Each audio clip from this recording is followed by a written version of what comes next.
नमस्कार दोस्तों, स्वागत है आपका स्टडी फॉर सिविल सर्विसेज में। ज्योग्राफी ऑप्शनल की पूरी तैयारी करने के लिए स्टडी फॉर सिविल सर्विसेज लाया है आपके लिए बिल्कुल फ्री कोर्स। उसी कड़ी में हम लोग सबसे पहले करेंगे प्रीवियस ईयर क्वेश्चंस। इसमें प्रीवियस ईयर क्वेश्चन करे जाएंगे यूपीएससी, स्टेट पीसीएस यानी कि यूपीपीएससी और बीपीएससी के। तो पहले हम लोग प्रीवियस ईयर क्वेश्चन करेंगे पिछले 5-6 सालों के और पूरा ट्रेंड एनालाइज करेंगे कि कैसे कैसे सिलेबस को पढ़ना है यहाँ पे, और फिर पूरा कोर्स करेंगे। उसके लिए प्लेलिस्ट बना दी गई है, वीडियो के डिस्क्रिप्शन में लिंक सारी दे दी गई है आपको। वीडियो पूरा देखिए, वीडियो को लाइक शेयर जरूर करिए और प्लस अपना फीडबैक कमेंट सजेशन जरूर दीजिए। ऑल द बेस्ट, जय हिंद। स्टडी फॉर सिविल सर्विसेज में नए हैं तो चैनल को तुरंत सब्सक्राइब करके और नोटिफिकेशन की बेल जरूर दबा लीजिए। फ्री वाले टेलीग्राम को जरूर से जरूर ज्वाइन करना है और अपना स्कोर जरूर बताइएगा। नमस्कार दोस्तों, मैं मुशीर खान स्वागत करता हूं आपका स्टडी फॉर सिविल सर्विसेज के मेंस डिस्कशन सीरीज़ में। आज के अपने इस वीडियो में हम डिस्कस करेंगे इकोनॉमिक ज्योग्राफी के इंडस्ट्री से जुड़े जितने भी क्वेश्चंस हैं जो हमारे प्रीवियस ऑप्शनल पेपर ज्योग्राफी में यूपीएससी, यूपीपीएससी और बिहार पीसीएस में पूछे गए हैं। उनको हम देखेंगे और साथ ही साथ उनको एनालाइज करेंगे। तो स्टार्ट करते हैं अपना वीडियो और देखते हैं क्वेश्चन नंबर 1। एज़ यूजुअल जैसे आप देख रहे हैं कि हमने अपनी इस सीरीज़ में जो फर्स्ट क्वेश्चन है वो मैप से रिलेटेड जो हुआ है उसको हमेशा कैसे यूपीएससी ने पूछा। तो अगर हम देखें तो क्वेश्चन नंबर 1 यूपीएससी 2016 में पूछा गया।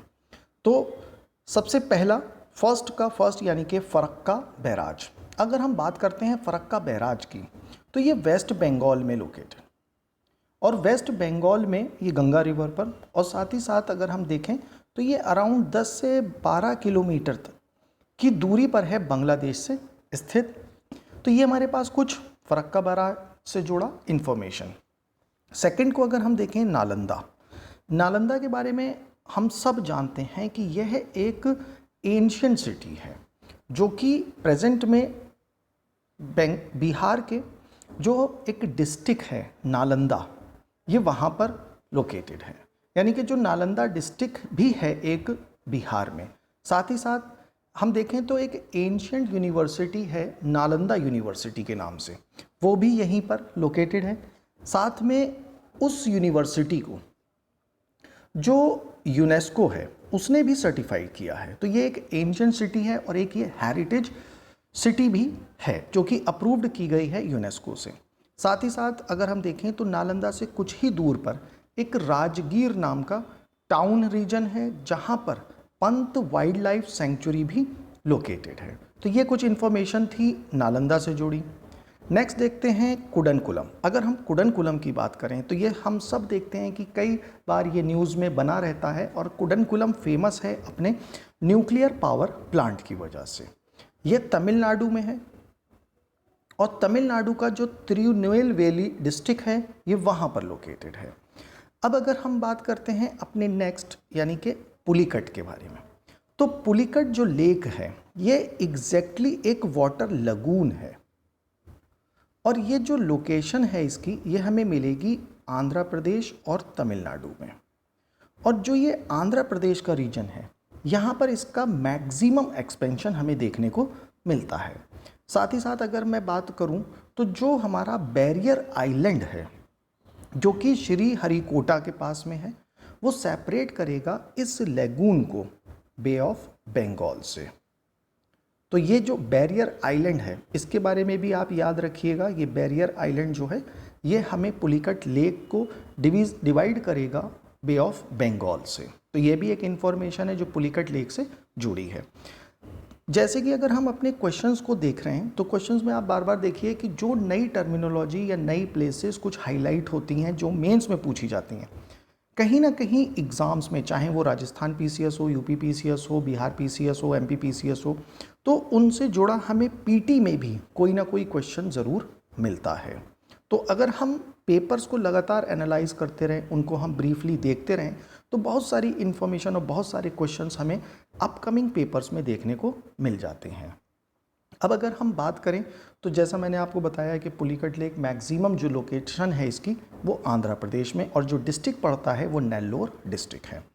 फिफ्थ वन देखते हैं तो यानी कि रिवर इंद्रावती। अब अगर हम देखें तो इंद्रावती एक वेस्टवर्ड फ्लोइंग रिवर है जो कि छत्तीसगढ़, उड़ीसा उड़ीसा में भी अगर हम बात करें तो एक कालाहांडी डिस्ट्रिक्ट है, वहाँ के नियर बाई रीजन से इसको दिखाया गया है कि ये ओरिजिन होती है। वहाँ से ये छत्तीसगढ़ में, और छत्तीसगढ़ से होती हुई ये जो हमारा रीजन है, जो महाराष्ट्र, छत्तीसगढ़ और तेलंगाना, तो जो ये ट्राई जंक्शन पॉइंट है, इन ट्राई जंक्शन पॉइंट के जो हमारी गोदावरी रिवर है ये वहाँ जाके मर्ज कर जाती है। तो इंद्रावती रिवर को एक ट्रिब्यूटरी रिवर भी जाना जाता है हमारी गोदावरी की। तो ये था हमारा क्वेश्चन नंबर 1, जहाँ पर हमें कुछ प्लेसेस के बारे में डिस्क्राइब भी करना होता है और उनको हमें एक मैप पे भी लोकेट करना होता है। तो लोकेट करते हैं अपने इन प्लेसेस को। तो सबसे पहले हम लोकेट करते हैं अपने फरक्का बैराज को। तो फरक्का बैराज को अगर हम देखें तो यहाँ वाला जो ये रीजन है हमारा, यहाँ हमें वेस्ट बंगाल में मिलेगा फरक्का बैराज। सेकेंड वन को अगर हम देखें नालंदा, तो नालंदा हमें कुछ यहाँ की लोकेशंस में मिलेगा बिहार में। फिर अगर हम बात करें कुडनकुलम को, तो कुडनकुलम इधर बिल्कुल साउथवर्ड जो डिस्ट्रिक्ट है तमिलनाडु का, इस रीजन में हमें मिलेगा कुडनकुलम। फिर अगर हम बात करते हैं पुलिकट लेक की, तो पुलिकट लेक हमें इस रीजन में मिलेगी जहाँ पर तमिलनाडु और आंध्र प्रदेश का बॉर्डर है। फिर अगर हम बात करते हैं रिवर इंद्रावती की, तो इंद्रावती रिवर हमें यहाँ से और कुछ ऐसे नीचे की साइड में, यानी कि इस ट्राई जंक्शन पॉइंट पे जो ये हमारी गोदावरी आएगी ये वहाँ जाकर मर्ज कर जाएगी। तो ये हमारा मैप बेस्ड क्वेश्चन जिसको हमने देखा और डिस्क्राइब करा उनकी प्लेसेस को।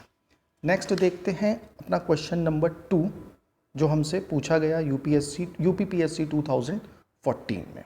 तो जो क्वेश्चन नंबर 2 है हमारा इकोनॉमिक ज्योग्राफी का जो टॉपिक है इंडस्ट्री, उससे रिलेटेड। तो जो स्पेशल इकोनॉमिक जोन्स हैं एग्जैक्टली वो क्या हैं, उनके बारे में हमें डिस्क्राइब करना है अपने इस क्वेश्चन में। अब अगर हम बात करते हैं अपनी इकोनॉमिक ज्योग्राफी की, तो इकोनॉमिक ज्योग्राफी के बारे में हमें सबसे पहले तो ये कि जो हमारा करंट का डेटा है हमें वो बहुत अच्छे से अपने पास अपडेट रखना होगा। वही इसका सबसे बेस्ट फीचर है और इसको आंसर करने के लिए सबसे इजी होगा। तो देखते हैं अपना question number 2, special economic zone, विशेष आर्थिक क्षेत्र। ये क्वेश्चन हमसे पूछा गया था यूपीपीएससी 2014 में। अब अपने टॉपिक को शुरू करने से पहले एक छोटी सी इन्फॉर्मेशन ये कि जो हमारा ये टॉपिक है इंडस्ट्री, ये हमारा ज्योग्राफी के इकोनॉमिक ज्योग्राफी के पार्ट में आता है। तो अगर हम बात करें अपनी इकोनॉमिक ज्योग्राफी की, तो इकोनॉमिक ज्योग्राफी में हमें जितना लेटेस्ट डेटा है, अगर हमारा ज्योग्राफी ऑप्शनल है तो हमें बहुत अच्छे से प्रिपेयर रखना होगा, क्योंकि इकोनॉमिक ज्योग्राफी के जितने भी क्वेश्चंस आएंगे वो मोस्टली लेटेस्ट बेस पे आएंगे, यानी कि जो बिल्कुल करंट में सिनारियो चल रहा होगा आपसे क्वेश्चन वहाँ पूछे जाएंगे। तो अगर आपके पास उनका डेटा होगा तभी आप अपना पर्टिकुलर ऑर्गेनाइजेशंस के बिहाफ पे उन पूरे डेटा को दे पाएंगे कि एग्जैक्टली क्या सिनारियो चल रहा है। यहीं से आपके नॉलेज का टेस्ट होगा। तो जैसे कि हमसे question number 2 special economic zone, विशेष आर्थिक क्षेत्र के बारे में यूपीपीएससी 2014 में पूछा गया। तो अगर हम इसकी एक बेसिक इन्फॉर्मेशन बताएं तो ये स्पेशल इकोनॉमिक जोन एक ऐसे जोन हैं जिनको हम ये कह सकते हैं कि एक फिज़िकल रीजन जिसमें से हम एक पर्टिकुलर पीस ऑफ लैंड को डिक्लेयर करेंगे स्पेशल इकोनॉमिक जोन।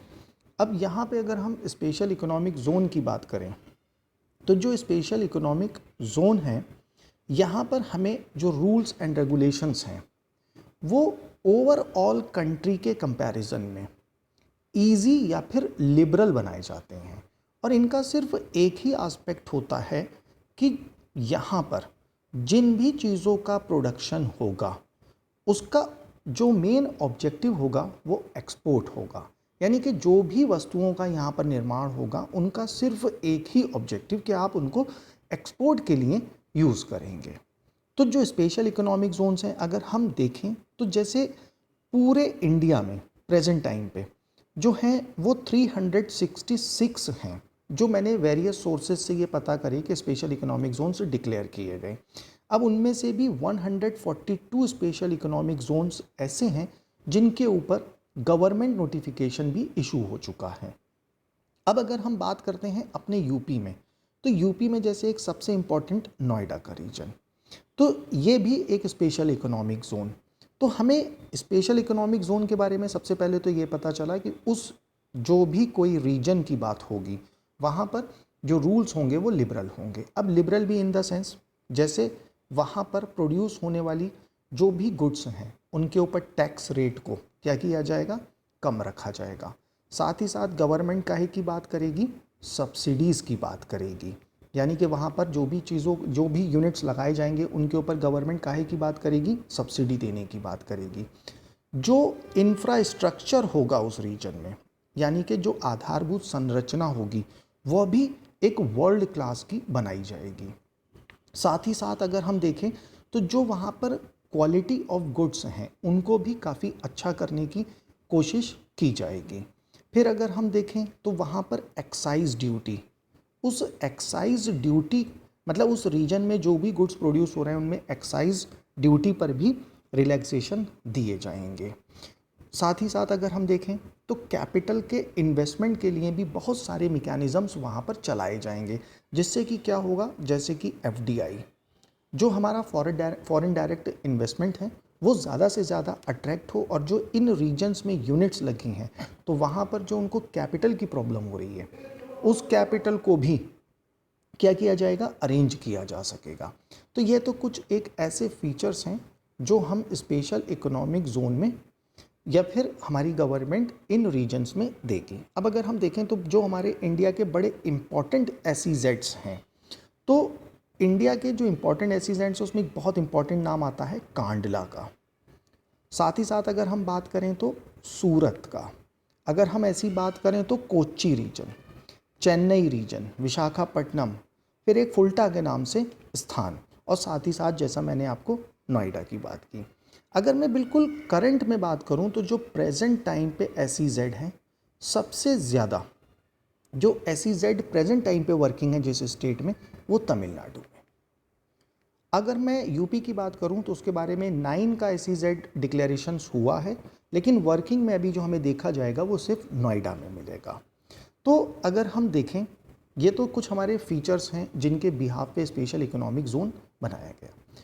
अगर इनका कुछ मैं हिस्टोरी की बात करूं या फिर मैं ये कहूं कि पूरे वर्ल्ड में कहां से ये कंसेप्ट आया, तो सबसे पहले ये देखा गया कि ये चाइना ने सबसे पहले स्टार्ट किया था। और जब चाइना ने ये 1960s और 80s के अराउंड में ये स्टार्ट किया, तो इंडिया में जो SEZ का जो हमारा एक्ट है वो 2005 से है, 2005 से है और 2006 से इसका इम्प्लीमेंटेशन है। अब अगर हम देखें तो जो ये SEZ हैं तो इनको हम क्यों बनाते हैं, तो सबसे पहले तो हम एक इसलिए बनाते हैं कि जो हमारा इन्वेस्टमेंट है ये हमें ज़्यादा से ज़्यादा अट्रैक्ट होता हुआ मिले।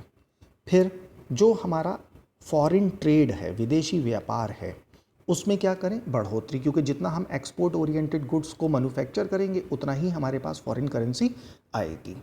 फिर जब हमारे पास प्रोडक्शन की यूनिट्स वर्क करेंगी अच्छे से, तो हमें एक जो हमारी प्रॉब्लम है अनएम्प्लॉयमेंट की, वो हमारी क्या होगी, डिक्लाइन होगी, यानी कि कमी आएगी, क्योंकि जब यूनिट्स लगेंगे तो एम्प्लॉयमेंट जनरेट होगा। साथ ही साथ अगर हम देखें जैसे SEZ हैं, तो जो हमारे बैकवर्ड रीजन्स हैं पर वहाँ पर रिसोर्सेज अच्छा है, तो वहाँ पर अगर हम कोई SEZ को डेवलप करते हैं तो डेफिनेटली उस पर्टिकुलर रीजन में भी एक अच्छा एटमॉस्फेयर जो है डेवलपमेंट का हमें देखने को मिलेगा। फिर हम देखें तो जो हमारे SEZ हैं, इससे हमें एक सबसे अच्छा जो पॉइंट हमें मिलेगा वो ये कि इंडस्ट्रियलाइजेशन होगा, अर्बनाइजेशन होगा। तो ये सारी की सारी जो यूटिलिटीज़ हैं ये हमें कहाँ मिलेंगी, SEZ के इस्टेब्लिश होने के बाद। फिर अगर हम बात करें तो जब हमारे SEZ पूरे इंडिया में एक बिहाफ मैनर, मतलब एक इक्वल मैनर में इस्टेब्लिश हो जाएंगे अलग अलग जगहों पे, तो हमें जो हमारे इंडिया में रीजन टू रीजन हमें जो डेवलपमेंट है उसमें वेरिएशन मिलती है। जैसे कहीं पर विकास अधिक देखने को मिलता है और कुछ क्षेत्र पिछड़े हुए, तो यहाँ पर हमें क्या मिलेगी, इक्वालिटी देखने को मिलेगी, यानी कि सारे के सारे जो क्षेत्र हैं वो हमें एक डेवलप मैनर में देखने को मिलेंगे। तो ये सारे के सारी इन्फॉर्मेशन हमारी SEZ में, जिसको हम एक लाइन अप मैनर में लिख सकते हैं कि SEZ है क्यों, है क्या, कहाँ से इसका कंसेप्ट आया, कैसे इंडिया में अडॉप्ट किया गया, इंडिया में क्यों किया गया है, होता क्या है, कैसे रूल्स हैं वहाँ पर और क्या उसके बेनिफिट हैं। तो ये हम पूरा का पूरा अपने इस क्वेश्चन में एक ब्रीफ डिस्क्रिप्शन के तौर पे दे सकते हैं। नेक्स्ट देखते हैं क्वेश्चन नंबर 3, जो हमसे पूछा गया यूपीपीएससी 2014 में, mention the main industry located at the following places of India and account for its location there. तो अगर हम बात करें तो हमसे ये कुछ प्लेसेस हैं जो पूछी गई हैं जिनका हमें इंडस्ट्रियल आउटपुट बताना है कि ये जो इंडस्ट्रियल रीजन्स हैं ये काहे के लिए हैं, क्यों इस्टेब्लिश किए गए और कहाँ कहाँ किस स्टेट में मिलते हैं। तो ये सारी इन्फॉर्मेशन हमें अपनी क्वेश्चन नंबर 3 में प्रोवाइड करनी है। तो देखते हैं क्वेश्चन नंबर 3 का 1, भद्रावती। तो जो हमारा भद्रावती है, अगर हम भद्रावती को देखें तो ये हमारा कर्नाटक के शिमोगा डिस्ट्रिक्ट में जो भद्रावती रिवर है उसके किनारे हमारा स्थित है भद्रावती। इसको जो डेवलप किया गया है तो मेनली यूएसए की असिस्टेंस से डेवलप किया गया है और ये एक बहुत इम्पॉर्टेंट रीजन है आयरन के प्रोडक्शन का। तो यहाँ पर ये कहा जाता है कि अप्रॉक्सीमेटली मतलब 2016 के अराउंड में अगर मैं डेटा की बात करूँ तो अराउंड 2.1 लाख टन यहाँ पर स्टील का प्रोडक्शन होता है। फिर अगर हम देखें तो यहाँ पर जो हमारे आयरन की ओर्स हैं जो इनको मिलती हैं तो वो सबसे पहले एक चित्रदुर्ग, ये भी एक डिस्ट्रिक्ट है कर्नाटक का। तो यहाँ के सराउंडिंग रीजन्स में जो आयरन ओर हैं तो वहाँ से इनको प्रोवाइड की जाती हैं। फिर अगर हम और बात करें तो जो यहाँ पर एनर्जी है तो जो हमारी शरावती रिवर है जहाँ पर हमारा महात्मा गांधी जो जॉग फॉल्स हैं, महात्मा गांधी जरसोप्पा, वहाँ से इलेक्ट्रिसिटी प्रोड्यूस होती है। जो हाइड्रो इलेक्ट्रिक प्लांट्स लगे हैं वहाँ से इनको इलेक्ट्रिसिटी सप्लाई होती है। साथ ही साथ अगर हम बात करें तो यहाँ पर जो मेन रीजन है तो जैसे शिमोगा का रीजन है, पादूर एक डिस्ट्रिक्ट है कर्नाटक में, वहाँ से तो इनको वुड की सप्लाई मिलती है। तो जो वो वुड की सप्लाई है वहाँ से भी इनको एक ये कहा जाता है कि कोयले का प्रोडक्शन होता है और उससे एनर्जी को बनाया जाता है। तो एनर्जी की सप्लाई 2 जगह से मिलती है, एक तो शरावती और जो हमारा महात्मा गांधी जरसोप्पा वाला जो रीजन है वहाँ से हाइड्रो इलेक्ट्रिसिटी प्रोड्यूस होती है और शिमोगा और पादूर वाले रीजन से जो है जो वुड से कोयले का प्रोडक्शन और कोयले से एनर्जी का प्रोडक्शन। तो ये हमारा सारे के सारे कुछ फीचर्स हैं भद्रावती के। अगर मैं इनके ओर्स की बात करूं तो यहाँ पर जो ओर है वो हेमेटाइट है जो मैक्सिमम यहाँ पर हमें मिलती है। इसके अलावा अगर हम बात करें तो यहाँ पर डोलोमाइट भी मिलता है इस रीजन में और क्रोमाइट भी मिलता है। और यह जो है ये रेलवे से भी बड़ा अच्छा कनेक्ट कर दिया गया है। अब कनेक्ट जो किया गया है इसको वो शिमोगा जो हमारी रेल लाइन है जिससे कि इसको जोड़ा गया है कर्नाटक के बेंगलुरु वाले रीजन से और फर्दर हैदराबाद वाले रीजन से। और साथ ही साथ अगर हम देखें तो इसके सराउंडिंग रीजन में जैसे हमारा मैंगलोर पोर्ट है वो भी हमारा इसके करीब में ही स्थित है। तो जो ट्रांसपोर्ट की फैसिलिटीज़ हैं वो भी यहाँ पर सराउंडिंग रीजन्स में डेवलप की गई हैं जिससे कि जो प्रोडक्शन होता है उसको बहुत अच्छे से पूरे वर्ल्ड में सप्लाई किया जा सके। तो हमारा भद्रावती एक आयरन ओर प्रोडक्शन रीजन। अब अगर हम बात करें सेकंड लाल कुआं के बारे में अगर हम देखें तो ये सबसे इम्पॉर्टेंट एक बात ये है कि ये उत्तराखंड का जो नैनीताल डिस्ट्रिक्ट है उसमें लोकेटेड है। फिर ये जो फेमस है सबसे इम्पॉर्टेंट ये फेमस है अपनी पेपर इंडस्ट्री के लिए। तो यहीं पे एक लाल कुआं पेपर मिल के नाम से एक इंडस्ट्री का सेटअप हुआ है जहाँ से पेपर जो है बनाया जाता है। अब इसको जो बनाया जाता है पेपर तो इसका जो सबसे मेन रीज़न है वो एक तो ये कि यहाँ के आसपास के रीजन्स में जो वुड है जो पल्प वुड है वो अच्छी मात्रा में अवेलेबल है। तो जब अच्छी मात्रा में अवेलेबल है तो इसीलिए रॉ मटेरियल जब अच्छी मात्रा में अवेलेबल है तो वहाँ पे जो प्रोडक्शन है पेपर का वो एक बेस्ट मैनर में होता है। तो रॉ मटेरियल की जो एक अवेलेबिलिटी है इस रीजन में वो एक सबसे बड़ा एक रीज़न है जिससे कि यहाँ पर पेपर इंडस्ट्री डेवलप हुई है। अब अगर हम देखें यहाँ पर जो एनर्जी मिलती है इस इंडस्ट्री को तो मेनली जो इंडस्ट्री से जो एनर्जी मिलती है वो कोल से मिलती है। अब जो कोयला है तो कोयला यहाँ पर मेनली झारखंड से ही सप्लाई होता है क्योंकि उत्तराखंड के रीजन में कहीं पे भी हमें कोल प्रोडक्शन नहीं मिलता है। अब अगर हम देखें थर्ड वन यानी कि रेणुकूट की बात करें तो रेणुकूट के बारे में सब ये जानते हैं कि जो हिंदुस्तान एल्यूमिनियम कॉरपोरेशन है यानी कि हिंडाल्को की बात करते हैं तो ये हमारा रेणुकूट में ही इस्टेब्लिश है। और यहाँ पर हमारा प्रोडक्शन काहे का होता है एल्यूमिनियम का। फिर अगर हम बात करें यहाँ पर हमारा जो सराउंडिंग रीजन है, तो एक रिहंद डैम है, जो एक रिहंद रिवर है एमपी और यूपी बॉर्डर पे, वहाँ से इलेक्ट्रिसिटी का प्रोडक्शन होता है और इस इंडस्ट्री को इलेक्ट्रिसिटी की सप्लाई की जाती है। अगर हम बात करते हैं कि जो यहाँ पर रॉ मटेरियल है, तो रॉ मटेरियल यहाँ पर मेनली मिलता है जो झारखंड का लोहारदगा रीजन है, एमपी का अमरकंटक रीजन है, तो यहाँ वाले रीजन से इनको रॉ मटेरियल प्रोवाइड किया जाता है। फोर्थ वन अगर हम देखें तो धारीवाल। धारीवाल पंजाब का एक बहुत इम्पॉर्टेंट वुलन क्लोथ्स का सेंटर है।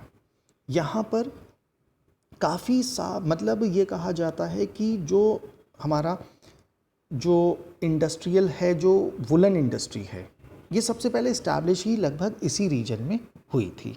तो यानी कि जो 1876 की बात अगर मैं करूं, तो यहाँ पर कानपुर में लाल इमली जो एक वुलन इंडस्ट्री थी वो इस्टेब्लिश हुई थी। उसके बाद जो पूरे इंडिया में सेकंड इस्टेब्लिश हुई है वो पंजाब के धारीवाल में ही इस्टेब्लिश हुई है।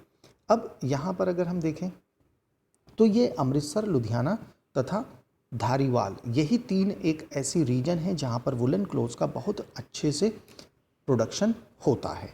जो यहाँ पर रॉ मटेरियल है तो वो मेनली ये कहा जाता है कि ऑस्ट्रेलिया से यहाँ पर जो वुलन मटेरियल है, रॉ मटेरियल है, वो यहाँ पर लाया जाता है। सप्लाई के लिए अगर बात करें तो यहाँ पर एक बहुत आसपास हाइड्रो इलेक्ट्रिसिटी प्रोजेक्ट्स हैं जो लगे हैं, जिनसे इस रीजन को इलेक्ट्रिसिटी सप्लाई की जाती है। और साथ ही साथ अगर हम धारीवाल की बात करें तो ये हमारे इंडिया का नॉर्दर्न रीजन में आता है, और नॉर्दर्न रीजन ये हम सबको पता है कि इंडिया का एक डेंस रीजन है। तो डेंस रीजन होने के कारण यहाँ पर जो पॉपुलेशन है वो ज़्यादा है और पॉपुलेशन की डेंसिटी भी ज़्यादा है, और जो हमारी सर्दी का मौसम है वो भी इस रीजन में बहुत एक्सट्रीम देखने को मिलता है। इसीलिए यहाँ पे वुलन क्लोथ्स की डिमांड ज़्यादा है। और पंजाब एक ऐसा रीजन है कि अबव देखें हिमाचल प्रदेश, ऊपर देखें जम्मू कश्मीर, इधर देखें उत्तराखंड, इन सारे रीजन्स में वुलन क्लोथ्स की खूब अच्छी डिमांड है। इसीलिए ये एक सेंटर बहुत अच्छा इंडस्ट्रियल हब के तौर पे वुलन क्लोथ्स की डेवलप हुआ है। तो ये था हमारा क्वेश्चन नंबर 3। देखते हैं next question. Question number 4, discuss the factors of localisation and development trends of paper industry in the world. विश्व में कागज़ उद्योग के स्थानीकरण के कारणों एवं विकास प्रवृत्तियों की विवेचना कीजिए। ये क्वेश्चन हमसे पूछा था यूपीपीएससी 2014 में। अब अगर मैं इस क्वेश्चन की बात करूं तो सबसे पहले जो पेपर इंडस्ट्री है, फैक्टर्स ऑफ लोकलाइजेशन, तो जो पेपर इंडस्ट्री है इसको सबसे इम्पॉर्टेंट इसका होता है रॉ मटेरियल।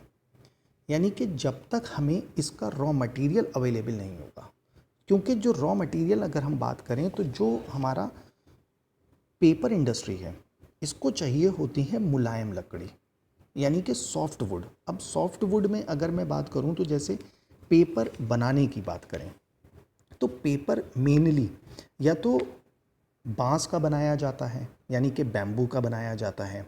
फिर अगर हम बात करें तो यानी कि मैं जो बांस के बनाने की बात कर रहा हूँ तो 70 to 80% ये कहा जाता है पेपर बैम्बू से बनाया जाता है।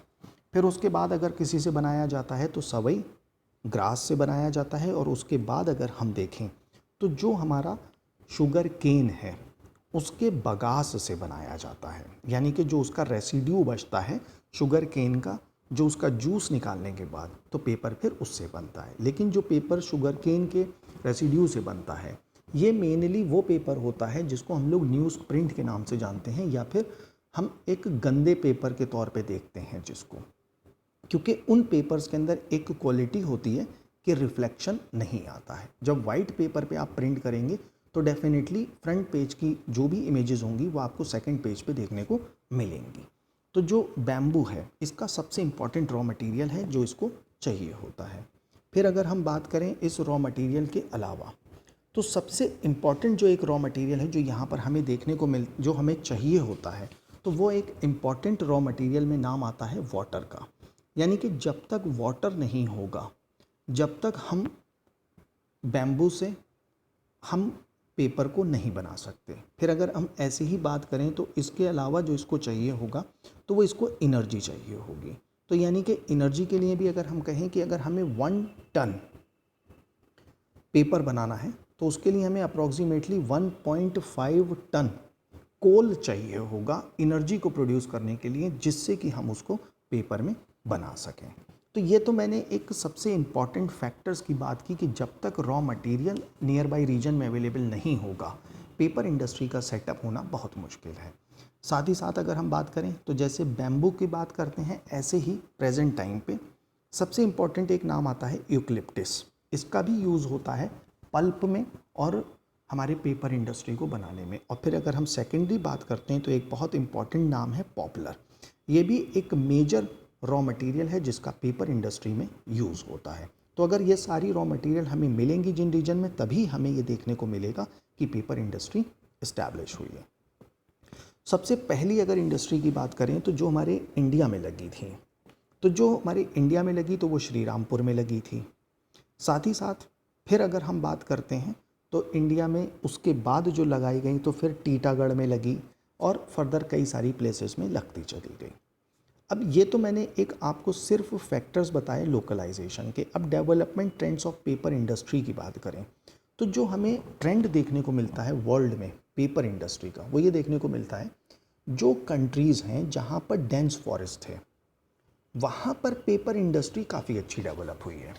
और उन्होंने उसको जो वुड्स है, वो रॉ मटेरियल है उसको वो लोग क्या करते हैं, हर 1-2 साल में उस वुड्स या उन ट्रीज़ को उगाते हैं और जब वो मैच्योर हो जाते हैं तो उनको फिर कट डाउन कर देते हैं और फिर उसको पेपर में बनाने में यूज़ कर लेते हैं। तो जहाँ पर ऐसी कंट्रीज़ में ऐसे रीजन्स मिलते हैं जहाँ पर पॉपुलेशन भी कम हो, उनके पास एरिया भी अच्छा हो, तो वो क्या करते हैं, उस एरिया में खूब सारा फॉरेस्टेशन करते हैं और कुछ समय में जब वो पेड़ अच्छे मैच्योर हो जाते हैं उसको फिर कट डाउन कर देते हैं और पेपर इंडस्ट्री में यूज़ कर लेते हैं। तो जैसे कनाडा वगैरह का रीजन है, ये एक वर्ल्ड में बहुत इम्पॉर्टेंट रीजन है जिसका नाम आता है पेपर इंडस्ट्री में। तो ऐसे ही अगर हम बात करें जो सबसे इम्पॉर्टेंट हैं तो कनाडा हो गया। जो स्कैंडिनेवियन कंट्रीज़ की बात करते हैं अगर हम, तो वहाँ पर कुछ बात आएगी। इंडोनेशिया, थाईलैंड, ऑस्ट्रेलिया और ब्राज़ील, ये कुछ ऐसी कंट्रीज़ हैं जहाँ पर जो वर्ल्ड की सबसे मेजर पेपर प्रोड्यूसिंग कंट्रीज़ हैं।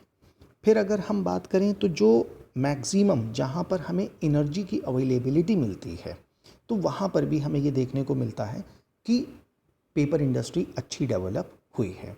अब अगर हम और देखें तो चाइना में भी हमें वर्ल्ड में एक सबसे बड़ा पेपर प्रोड्यूसर कंट्री के तौर पे मिलता है। फिर ब्राज़ील का मैंने आपको बताया ही कि पूरे वर्ल्ड में एक इम्पॉर्टेंट मेजर प्रोड्यूसर है पेपर का। हमारे इंडिया की अगर हम बात करते हैं तो प्रेजेंट टाइम पे जो हमारे इंडिया में जो प्रोडक्शन है 2012 के अराउंड का, वो 11,800 टन के अराउंड हमारा प्रोडक्शन है इंडिया का। तो यहाँ से हम कुछ एक ओवरऑल डिस्क्रिप्शन निकाल के दे सकते हैं कि हमारे क्वेश्चन में कि वर्ल्ड में कैसी कंट्रीज़, जिन कंट्रीज़ में ज़्यादा पेड़ होना या फिर ज़्यादा फॉरेस्ट रीजन होना, वहीं पर हमें पेपर इंडस्ट्री ज़्यादा मिलती है। तो Brazil, China, Canada, India, Indonesia, ये सब हमारे मेजर प्रोड्यूसिंग वर्ल्ड में कंट्रीज़ हैं। अब अगर हम देखें तो पेपर इंडस्ट्री कहीं ना कहीं जब से ये हमारा डिजिटल एरा आया है, तो जो ये हमारा पेपर का यूज़ है ये डिक्लाइन हुआ है। मतलब ओवरऑल एस्पेक्ट में देखें तो प्रोडक्शन और डिमांड बढ़ी होगी, लेकिन जिस ट्रेंड से जो यूटिलिटी बढ़ रही थी वो किधर की तरफ जाना शुरू हो गई, डिक्लाइन की तरफ। तो पेपर इंडस्ट्री में एक सबसे बड़ा हमें ट्रेंड जो देखने को मिलता है वो कुछ ऐसा मिलता है। तो देखते हैं अपना next question. Question number 5, analyse the role of geographical factors in localisation of iron and steel industry in India with example. Bharat में लोहा और इस्पात उद्योग के स्थानीकरण में भौगोलिक कारकों की भूमिका का सोदाहरण विश्लेषण कीजिए। अब देखिए ये जो एक क्वेश्चन है, जब तक हम अपनी कंट्री की फिजिकल ज्योग्राफी को बहुत अच्छे से नहीं समझेंगे, जब तक हमें इस क्वेश्चन के आंसर को देने में डेफिनेटली प्रॉब्लम होगी। तो जो हमारे मेन इंडस्ट्रियल रीजन्स हैं जहाँ से हमारा आयरन और स्टील का प्रोडक्शन होता है, तो उनका जो एक ज्योग्राफिकल फैक्टर्स ने जो उन रीजन्स को डेवलप करने के लिए एक रोल प्ले किया है, तो उनका हमसे डिस्क्रिप्शन पूछा गया है इस पेपर में। तो जैसे अगर मैं बात करता हूँ अपने इस पेपर में, तो जो हमारी आयरन और स्टील इंडस्ट्री है, यह किसी भी कंट्री की एक सबसे फंडामेंटल इंडस्ट्री होती है। क्योंकि इसी के बेसिस पे ही फर्दर और इंडस्ट्रीज़ डेवलप होती हैं और उनकी डिमांड इसी से पूरी होती है। तो जो हमारे इंडिया का रीजन है, तो एक सबसे इम्पॉर्टेंट जो रीजन है तो वो हमारा एक छोटा नागपुर रीजन। तो जो छोटा नागपुर प्लेट्यू वाला हमारा रीजन है वो एक बहुत इम्पॉर्टेंट आयरन ओर का रीजन है। वहाँ से हमें आयरन ओर भी मिलता है, लाइमस्टोन भी मिलता है, कोल भी मिलता है, मैग्नीज भी मिलता है, जिससे कि जो भी हमें एक आयरन स्टील इंडस्ट्री की रॉ मटेरियल की डिमांड है वो हमें यहीं से पूरी हो जाती है। क्योंकि अगर हमारा रॉ मटेरियल कुछ यहाँ मिले और कुछ यहाँ मिले और कुछ यहाँ मिले तो हमें अरेंज करने में, ट्रांसपोर्टेशन में बहुत लॉस और अपने एक्सपेंसेस करना पड़ेंगे। तो जब हमारा raw material near by region में ही हमें अवेलेबल मिलेगा तो डेफिनेटली जो हमारे एक्सपेंसेस हैं वो कम हो जाएंगे और जो हमारा प्रॉफिट है वो बढ़ जाएगा। तो जो छोटा नागपुर प्लेट्यू है वो इसमें एक बहुत इम्पॉर्टेंट रीजन है। अब अगर हम देखें इसी छोटा नागपुर प्लेट्यू के रीजन में एक नाम आएगा जमशेदपुर, यानी कि जो हमारी जमशेदपुर रीजन है तो यहाँ पर हमें एक सबसे पहले अगर हम देखें तो यहाँ पर अवेलेबिलिटी है सबसे ज़्यादा रॉ मटेरियल की। तो यहाँ पर हमें जो जमशेदपुर का रीजन है वहाँ पर हमें रॉ मटेरियल भी मिलेगा और साथ ही साथ एनर्जी के लिए भी रॉ मटेरियल प्रोवाइड होते हैं। फिर अगर हम देखें तो इसी जमशेदपुर के बाद दुर्गापुर रीजन है, यानी कि जो वेस्ट बंगाल का है, राउरकेला जो उड़ीसा का रीजन है। साथ ही साथ में अगर हम देखें तो इन बोकारो जो हमारा झारखंड में मिलेगा। तो ये सारे जो हमारे एक आयरन और स्टील के सबसे इम्पॉर्टेंट प्रोड्यूसिंग रीजन्स हैं वो छोटा नागपुर प्लेट्यू रीजन के ही रीजन्स में। और वहीं पर देखें अगर हम तो हीराकुद डैम है, कई सारी हमारे ऐसे प्रोजेक्ट्स हैं जो लगाए गए हैं जहाँ से हमें इलेक्ट्रिसिटी का प्रोडक्शन होता है और इन रीजन्स को सप्लाई दी जाती है। तो ये हमारा एक बहुत इम्पॉर्टेंट आयरन और स्टील प्रोड्यूसिंग रीजन है। तो लोकलाइजेशन में रॉ मटेरियल एक बहुत इम्पॉर्टेंट फैक्टर है और रॉ मटेरियल का होना किसी भी एक फिजियोग्राफिक रीजन की स्पेशलिटी होता है। अब अगर हम फिर बात करें तो एक हमारा जो सबसे इम्पॉर्टेंट रीजन हमें मिलेगा तो वो भिलाई रीजन मिलेगा। भिलाई के बाद अगर हम देखें तो एक हमारे इंडिया में विशाखापट्टनम रीजन, विशाखापट्टनम रीजन को ही टोटली इसलिए डेवलप किया गया है कि यहाँ से आयरन ओर को और रॉ मटेरियल और साथ ही साथ फिनिश्ड को हमारा जापान को एक्सपोर्ट होता है। तो यहीं पर पोर्ट भी इस्टेब्लिश किया गया है और इसका सिर्फ एक सबसे इम्पॉर्टेंट रीज़न जो है एक्सपोर्ट का होना, रॉ मटेरियल नियर बाई मिलना और इलेक्ट्रिसिटी और एनर्जी की सप्लाई यहाँ पर अवेलेबल होना। फिर अगर हम देखें ईस्टर्न साइड के बाद वेस्टर्न साइड में, तो वेस्टर्न साइड में जिसको हमसे भी एक बार पूछा गया था पेपर में, भद्रावती। तो भद्रावती हमें कहाँ मिलेगा? कर्नाटक में। कहाँ मिलेगा? चित्रदुर्ग डिस्ट्रिक्ट के करीब। कहाँ पर? शिमोगा डिस्ट्रिक्ट में। तो जहाँ पर हम भद्रावती के और जो कि एक बहुत फाइन क्वालिटी का हमें आयरन वहाँ से मिलता है, वहीं पर नियर बाई रीजन से हमें इलेक्ट्रिसिटी भी मिलती है, क्योंकि जो हमारी आयरन और स्टील इंडस्ट्री है इसको हाई लेवल की एनर्जी की यूज़ होती है, नीड होती है, क्योंकि जब यहाँ पर इलेक्ट्रिसिटी सप्लाई होगी तो जो ये आयरन और स्टील है इसको मोल्ड किया जाता है, यानी कि इसको पिघाला जाता है। तो जो कंटिन्यूअस इलेक्ट्रिसिटी की सप्लाई है वो इस पर्टिकुलर रॉ मटेरियल को मोल्ड डाउन करेगी और जब ये मोल्ड डाउन होगी तो इससे हमें ये मिलेगा एक सबसे बड़ा फीचर कि इसको हम फर्दर यूज़ कर सकते होंगे किसी भी एक पर्टिकुलर शेप में ढालने के लिए। तो इलेक्ट्रिसिटी एक बहुत हाई अमाउंट में हमें यहाँ पर चाहिए होगी। फिर अगर हम वेस्टर्न कोस्ट के बाद ईस्टर्न साइड में चलते हैं तो हमारे पास तमिलनाडु का सलेम रीजन। तो जो तमिलनाडु का सलेम रीजन है वो भी एक बहुत इम्पॉर्टेंट रीजन है, जहाँ से हमें जो आयरन और नियर बाई रीजन से हमें मिलता है उसको यहाँ पर मोल्ड किया जाता है और आयरन और स्टील का प्रोडक्शन किया जाता है। तो आयरन इंडस्ट्री के लिए जो रॉ मटेरियल वो हमें मिलना चाहिए, इलेक्ट्रिसिटी वो हमें मिलना चाहिए और साथ ही साथ वाटर की जो नीड होगी जिससे कि हम अपने ओर्स को वॉश आउट कर सकें। तो वो तीनों चीज़ें जब हमें कहीं पर किसी एक जोग्राफिकल रीजन में अवेलेबल होंगी तो ही हमारे लिए उस रीजन में आयरन और स्टील इंडस्ट्री के लोकलाइजेशन और डेवलपमेंट में हेल्प होगी या फिर हमें उससे हेल्प मिलेगी। तो ये पूरा का पूरा जो हमारा क्वेश्चन जो हमसे यहाँ पर 2015 में यूपीपीएससी में पूछा गया था। इसके बाद देखते हैं question number 6, agro based industries are located very close to the source of primary raw materials.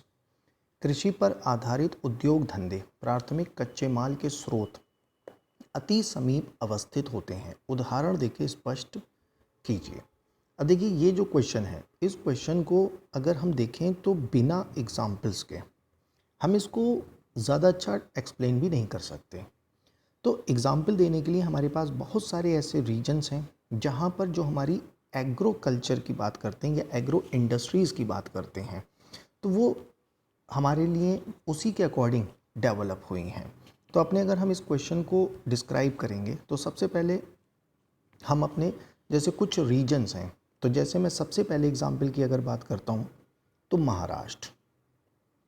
अगर हम महाराष्ट्र रीजन में देखें तो जो हमारी कॉटन मिल्स हैं और टेक्सटाइल मिल्स हैं वो सबसे ज़्यादा हमें इसी रीजन में मिलती हैं, क्योंकि महाराष्ट्र और गुजरात का जो कठियावाड़ रीजन है यहाँ पर हमें ब्लैक सॉइल का एक्सपेंशन मिलेगा और कॉटन की हमें प्रोडक्शन बहुत हाई लेवल पे देखने को मिलेगी और कॉटन की जो वैरायटी है वो भी एक बहुत प्रीमियम क्वालिटी का हमें कॉटन यहाँ पर साथ ही साथ देखने को मिलेगी।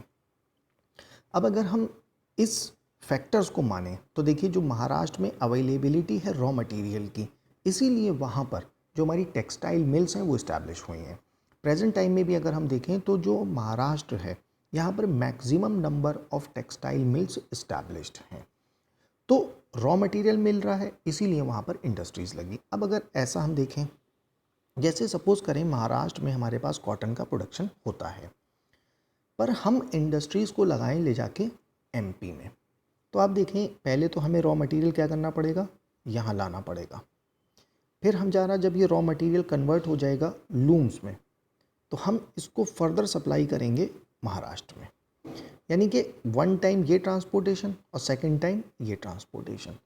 पर जब रॉ मटेरियल हमारा यहाँ पर अवेलेबल है और हम यहीं पर ही प्रोडक्शन करेंगे तो उससे क्या होगा, जो हमारा वन साइड का ट्रांसपोर्टेशन था वो क्या हो जाएगा, कम हो जाएगा। प्रोडक्शन हम करेंगे तो जो डिमांड हमारी यहाँ वाले रीजन की वो तो यहाँ से फुलफ़िल हो जाएगी और जो फर्दर डिमांड और जगहों से आएगी वो भी क्या हो जाएगी, फुलफ़िल कर दी जाएगी। तो ये एक टेक्सटाइल का मैंने आपको एग्जांपल दिया कॉटन के लिए। अब अगर हम फिर आगे चलें तो आप देखें जो हमारा गुजरात वाला रीजन था वहाँ पर भी अगर हम देखें तो जो कठियावाड़ रीजन है वो नियर बाई अहमदाबाद, सूरत, ये सब रीजन हमारे करीब पड़ेंगे। वहाँ पर भी हमें खूब सारी टेक्सटाइल इंडस्ट्रीज़ का डेवलपमेंट देखने को मिलेगा। साथ ही साथ ये हमारे कॉटन टेक्सटाइल्स के मैंने 2 एग्जाम्पल दिए। फिर अगर हम देखें तो एक बहुत इम्पॉर्टेंट एग्जाम्पल जूट का। जूट हमारा वेस्ट बंगाल रीजन में जो डेल्टा रीजन है वहाँ पर प्रोडक्शन, और साथ ही साथ जो वेस्ट बंगाल का बिहार का बॉर्डरिंग रीजन है वहाँ मिलेगा और साथ ही साथ असम में मिलेगा। तो जो जूट है वो हमारा ईस्टर्न कोस्ट पे ज़्यादा प्रोड्यूस होता है।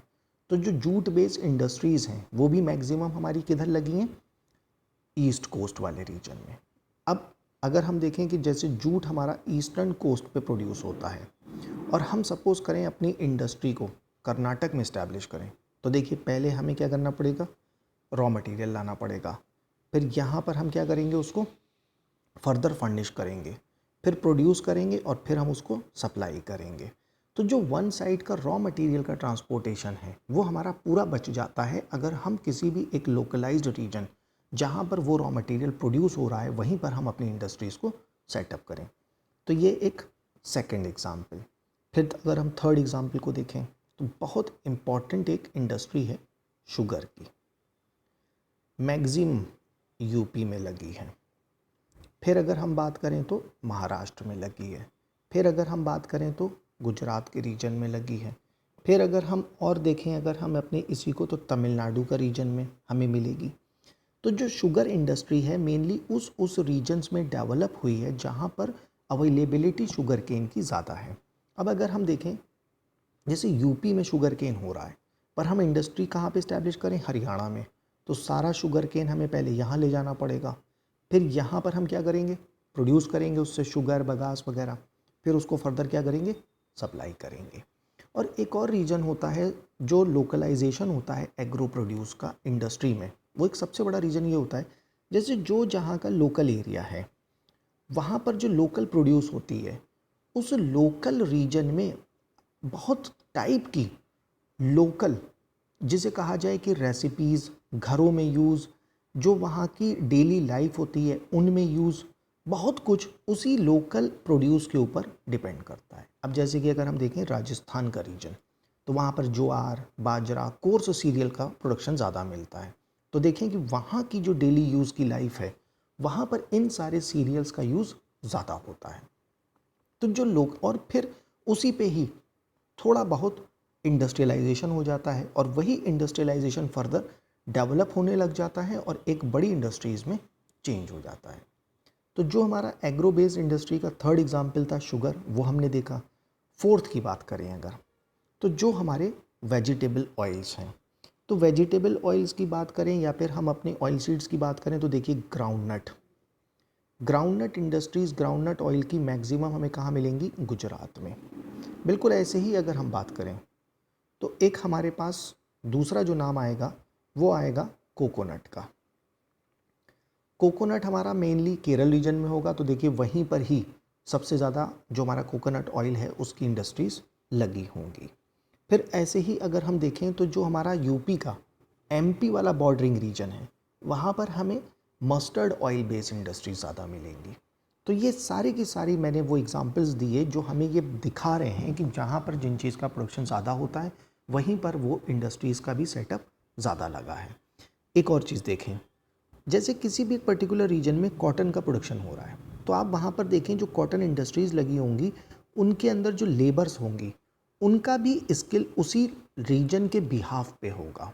यानी कि जो वहाँ के रीजन होंगे तो वहाँ की जो जनसंख्या होगी वो एक स्किल्ड होगी कॉटन टेक्सटाइल्स के लिए, तो उनकी कैपेबिलिटी ज़्यादा होगी, इसीलिए वहाँ पर इंडस्ट्रीज़ भी आपको ज़्यादा मिलेंगी।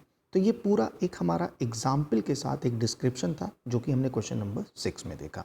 देखते हैं क्वेश्चन नंबर 7।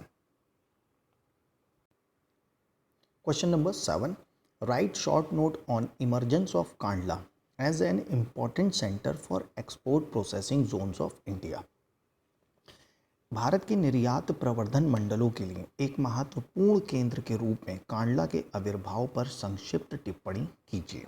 ये क्वेश्चन हमसे पूछा गया यूपीपीएससी 2015 में। अब मैं अगर बात करूं आपसे, तो जो कांडला है, जो इसकी फिजिकल लोकेशन है वो one of the best location है, क्योंकि जैसे हम देखें अगर, तो जो हमारा इंडिया का रीजन, तो जो हमारा गुजरात का रीजन है, यहाँ से अगर हम देखें तो जो हमारा कांडला का रीजन हमें मिलेगा, तो जो इसकी अप्रोच है ये हमारी एक वेस्टर्न एशिया से, ईरान से, हम अगर बात करते हैं सऊदी अरेबिया से, यूएई से, तो जो हमारी गल्फ़ कंट्रीज़ हैं, साथ ही साथ अगर हम यूरोप से देखें तो हमारे लिए सबसे बेस्ट हमें मिलेगा जो कांडला है, वो एक ऐसी लोकेशन पे जो इनसे सबसे शॉर्टेस्ट लोकेशन पे है। तो अगर हम यहीं कहीं पर किसी चीज़ का प्रोडक्शन करते हैं और उसको हम एक्सपोर्ट के लिए यूज़ करते हैं, तो कांडला की जो लोकेशन है वो बेस्ट है, क्योंकि ये एक शॉर्टेस्ट है। अब अगर हम सपोज़ करें कोलकाता पे इस्टेब्लिश करें या कोलकाता की लोकेशन को देखें, तो वहाँ से अगर हम किसी को एक्सपोर्ट करेंगे तो हमारे लिए वहाँ से वेस्टर्न एशिया को, यूरोप को एक्सपोर्ट करना टफ होगा, क्योंकि वहाँ से डिस्टेंस ज़्यादा है। पर जो हमारा कांडला है, यहाँ से हमें डिस्टेंस शॉर्ट मिलती है। तो शॉर्ट मिलने के कारण जो इसका बेनिफिट मिला, तो वो कांडला एक बहुत बड़े एक्सपोर्ट और एक बहुत सक्सेसफुल एक्सपोर्ट हब के रूप में डेवलप हुआ। अगर हम देखें तो प्रेजेंट टाइम पे जो इंडिया में एक्सपोर्ट प्रोसेसिंग जोन्स हैं, तो जो बिल्कुल लेटेस्ट जैसे फैक्ट्स देखे जाएं तो उसमें 8 एक्सपोर्ट प्रोसेसिंग जोन्स हैं। अब जो हमारा कांडला है ये दिल्ली से भी नियर बाई रीजन में पड़ता है, इसलिए इसकी कनेक्टिविटी कैपिटल टेरिटरी रीजन से भी, तो अगर कोई एडमिनिस्ट्रेटिव वर्क की हमें नीड होती है तो भी वो हमें नियर बाई मिलता है। साथ ही साथ जो हम दूसरी कंट्रीज़ को एक्सपोर्ट करते हैं वो भी आसान रहता है। उन कंट्रीज़ से जो हमें इंपोर्ट में आता है वो भी कांडला पोर्ट से ही डेवलप हो, कांडला पोर्ट पे ही आता है। तो जो इसकी एक लोकेशन है वो एक अपने आप में बहुत इम्पॉर्टेंट लोकेशन है।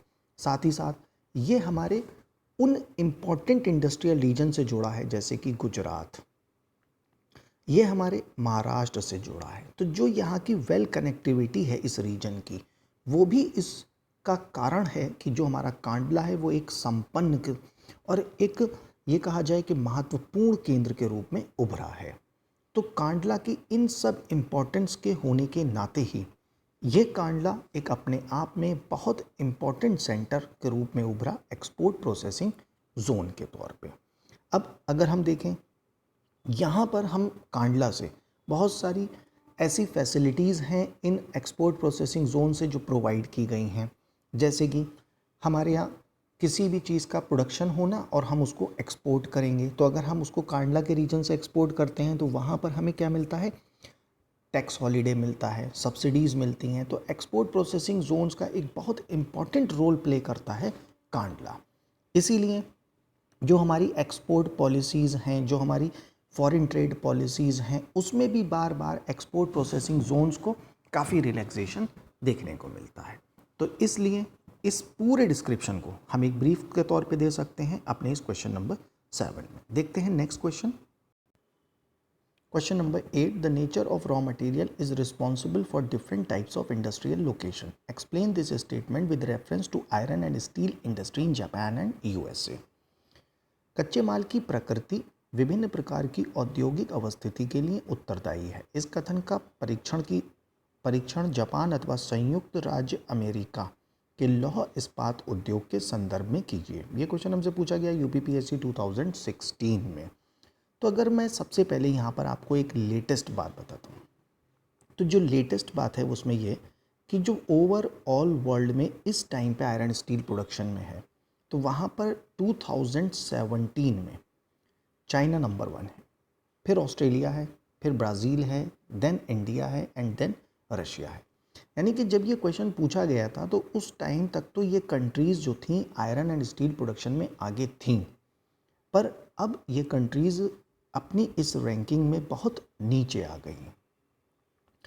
लेकिन जब हमसे ये क्वेश्चन पूछा गया था तो उस समय की बात पे ही अगर हम इस क्वेश्चन को एनालाइज करें तो देखिए, सबसे पहले जो हमारा आयरन एंड स्टील इंडस्ट्री है, इसके लिए एक इम्पॉर्टेंट बात तो ये है कि ये एक हैवी इंडस्ट्री है। यानी कि जो इसका रॉ मटेरियल है वो एक हैवी ओर है। आप उसको बहुत दूर ट्रांसपोर्ट के लिए नहीं ले जा सकते, क्योंकि फिर जब आप उसको ट्रांसपोर्ट के लिए लेके जाएंगे तो आपको कॉस्ट आएगी।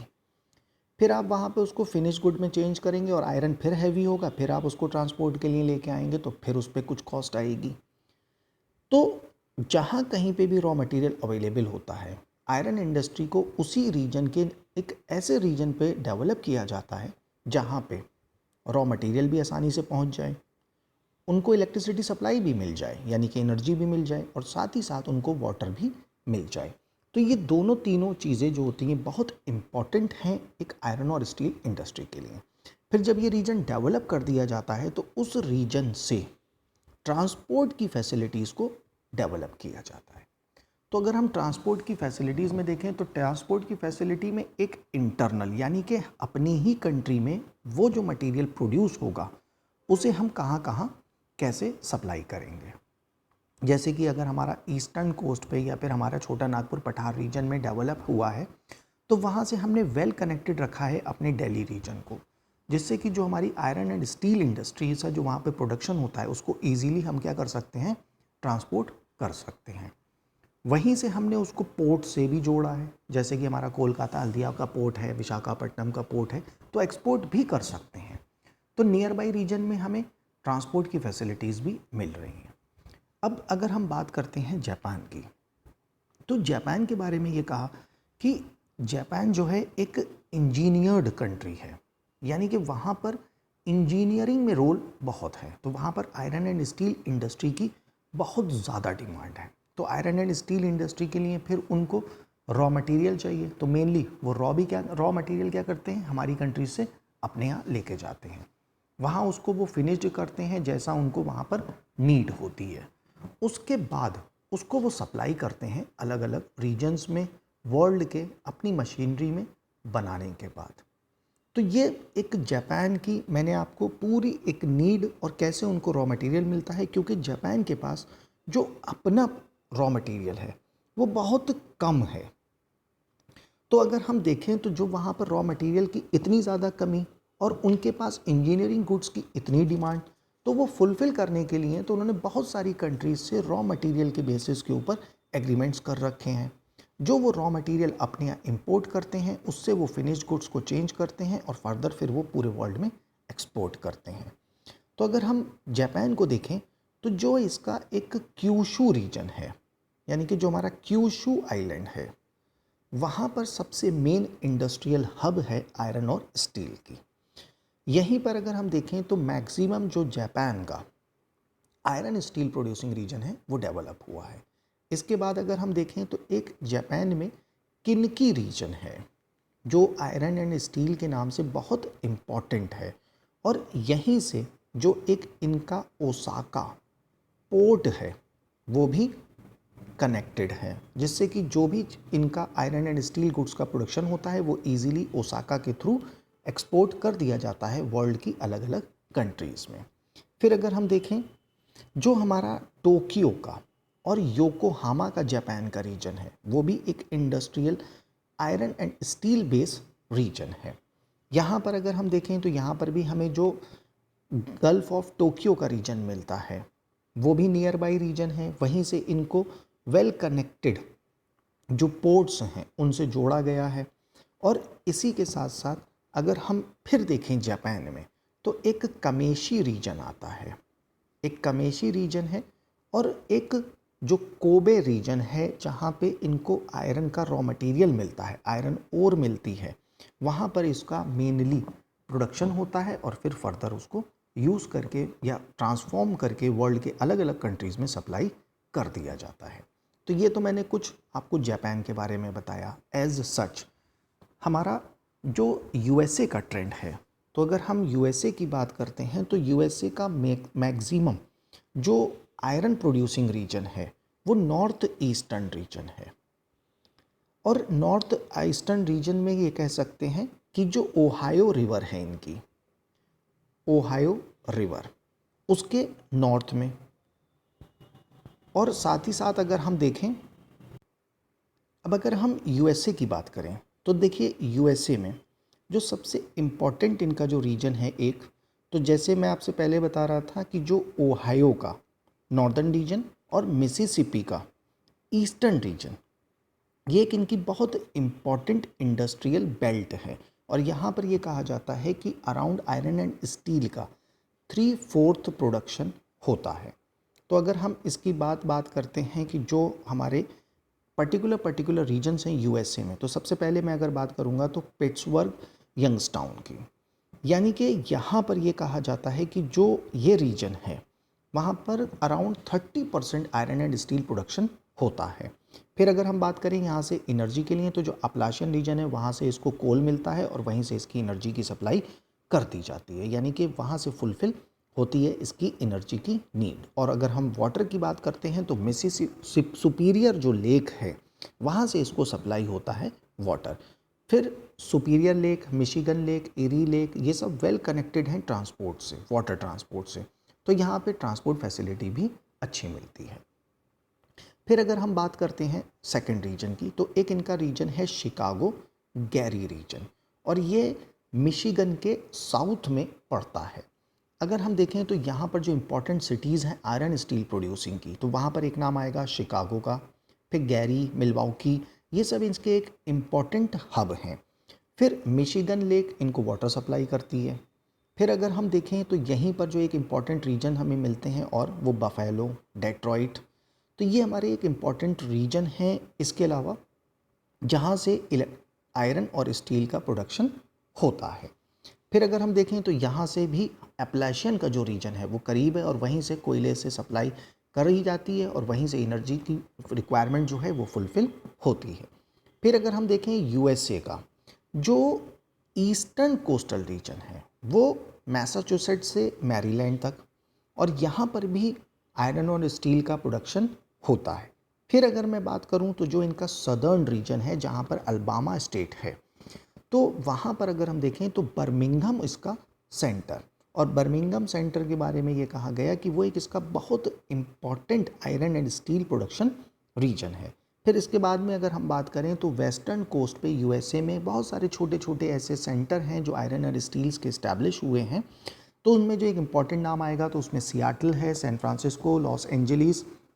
यहाँ से भी जो आसपास के रीजन है वहाँ से इनको आयरन एंड ओर की सप्लाई दी जाती है और वहीं से इनको आयरन एंड स्टील में प्रोडक्शन में फाइनल किया जाता है। तो ये भी कुछ इंपॉर्टेंट रीजन्स हैं यूएसए के। तो ऐसे हमने पूरे जापान के रीजन्स को देखा और यूएसए के रीजन्स को देखा, यही हमसे इस क्वेश्चन में डिमांड की गई थी।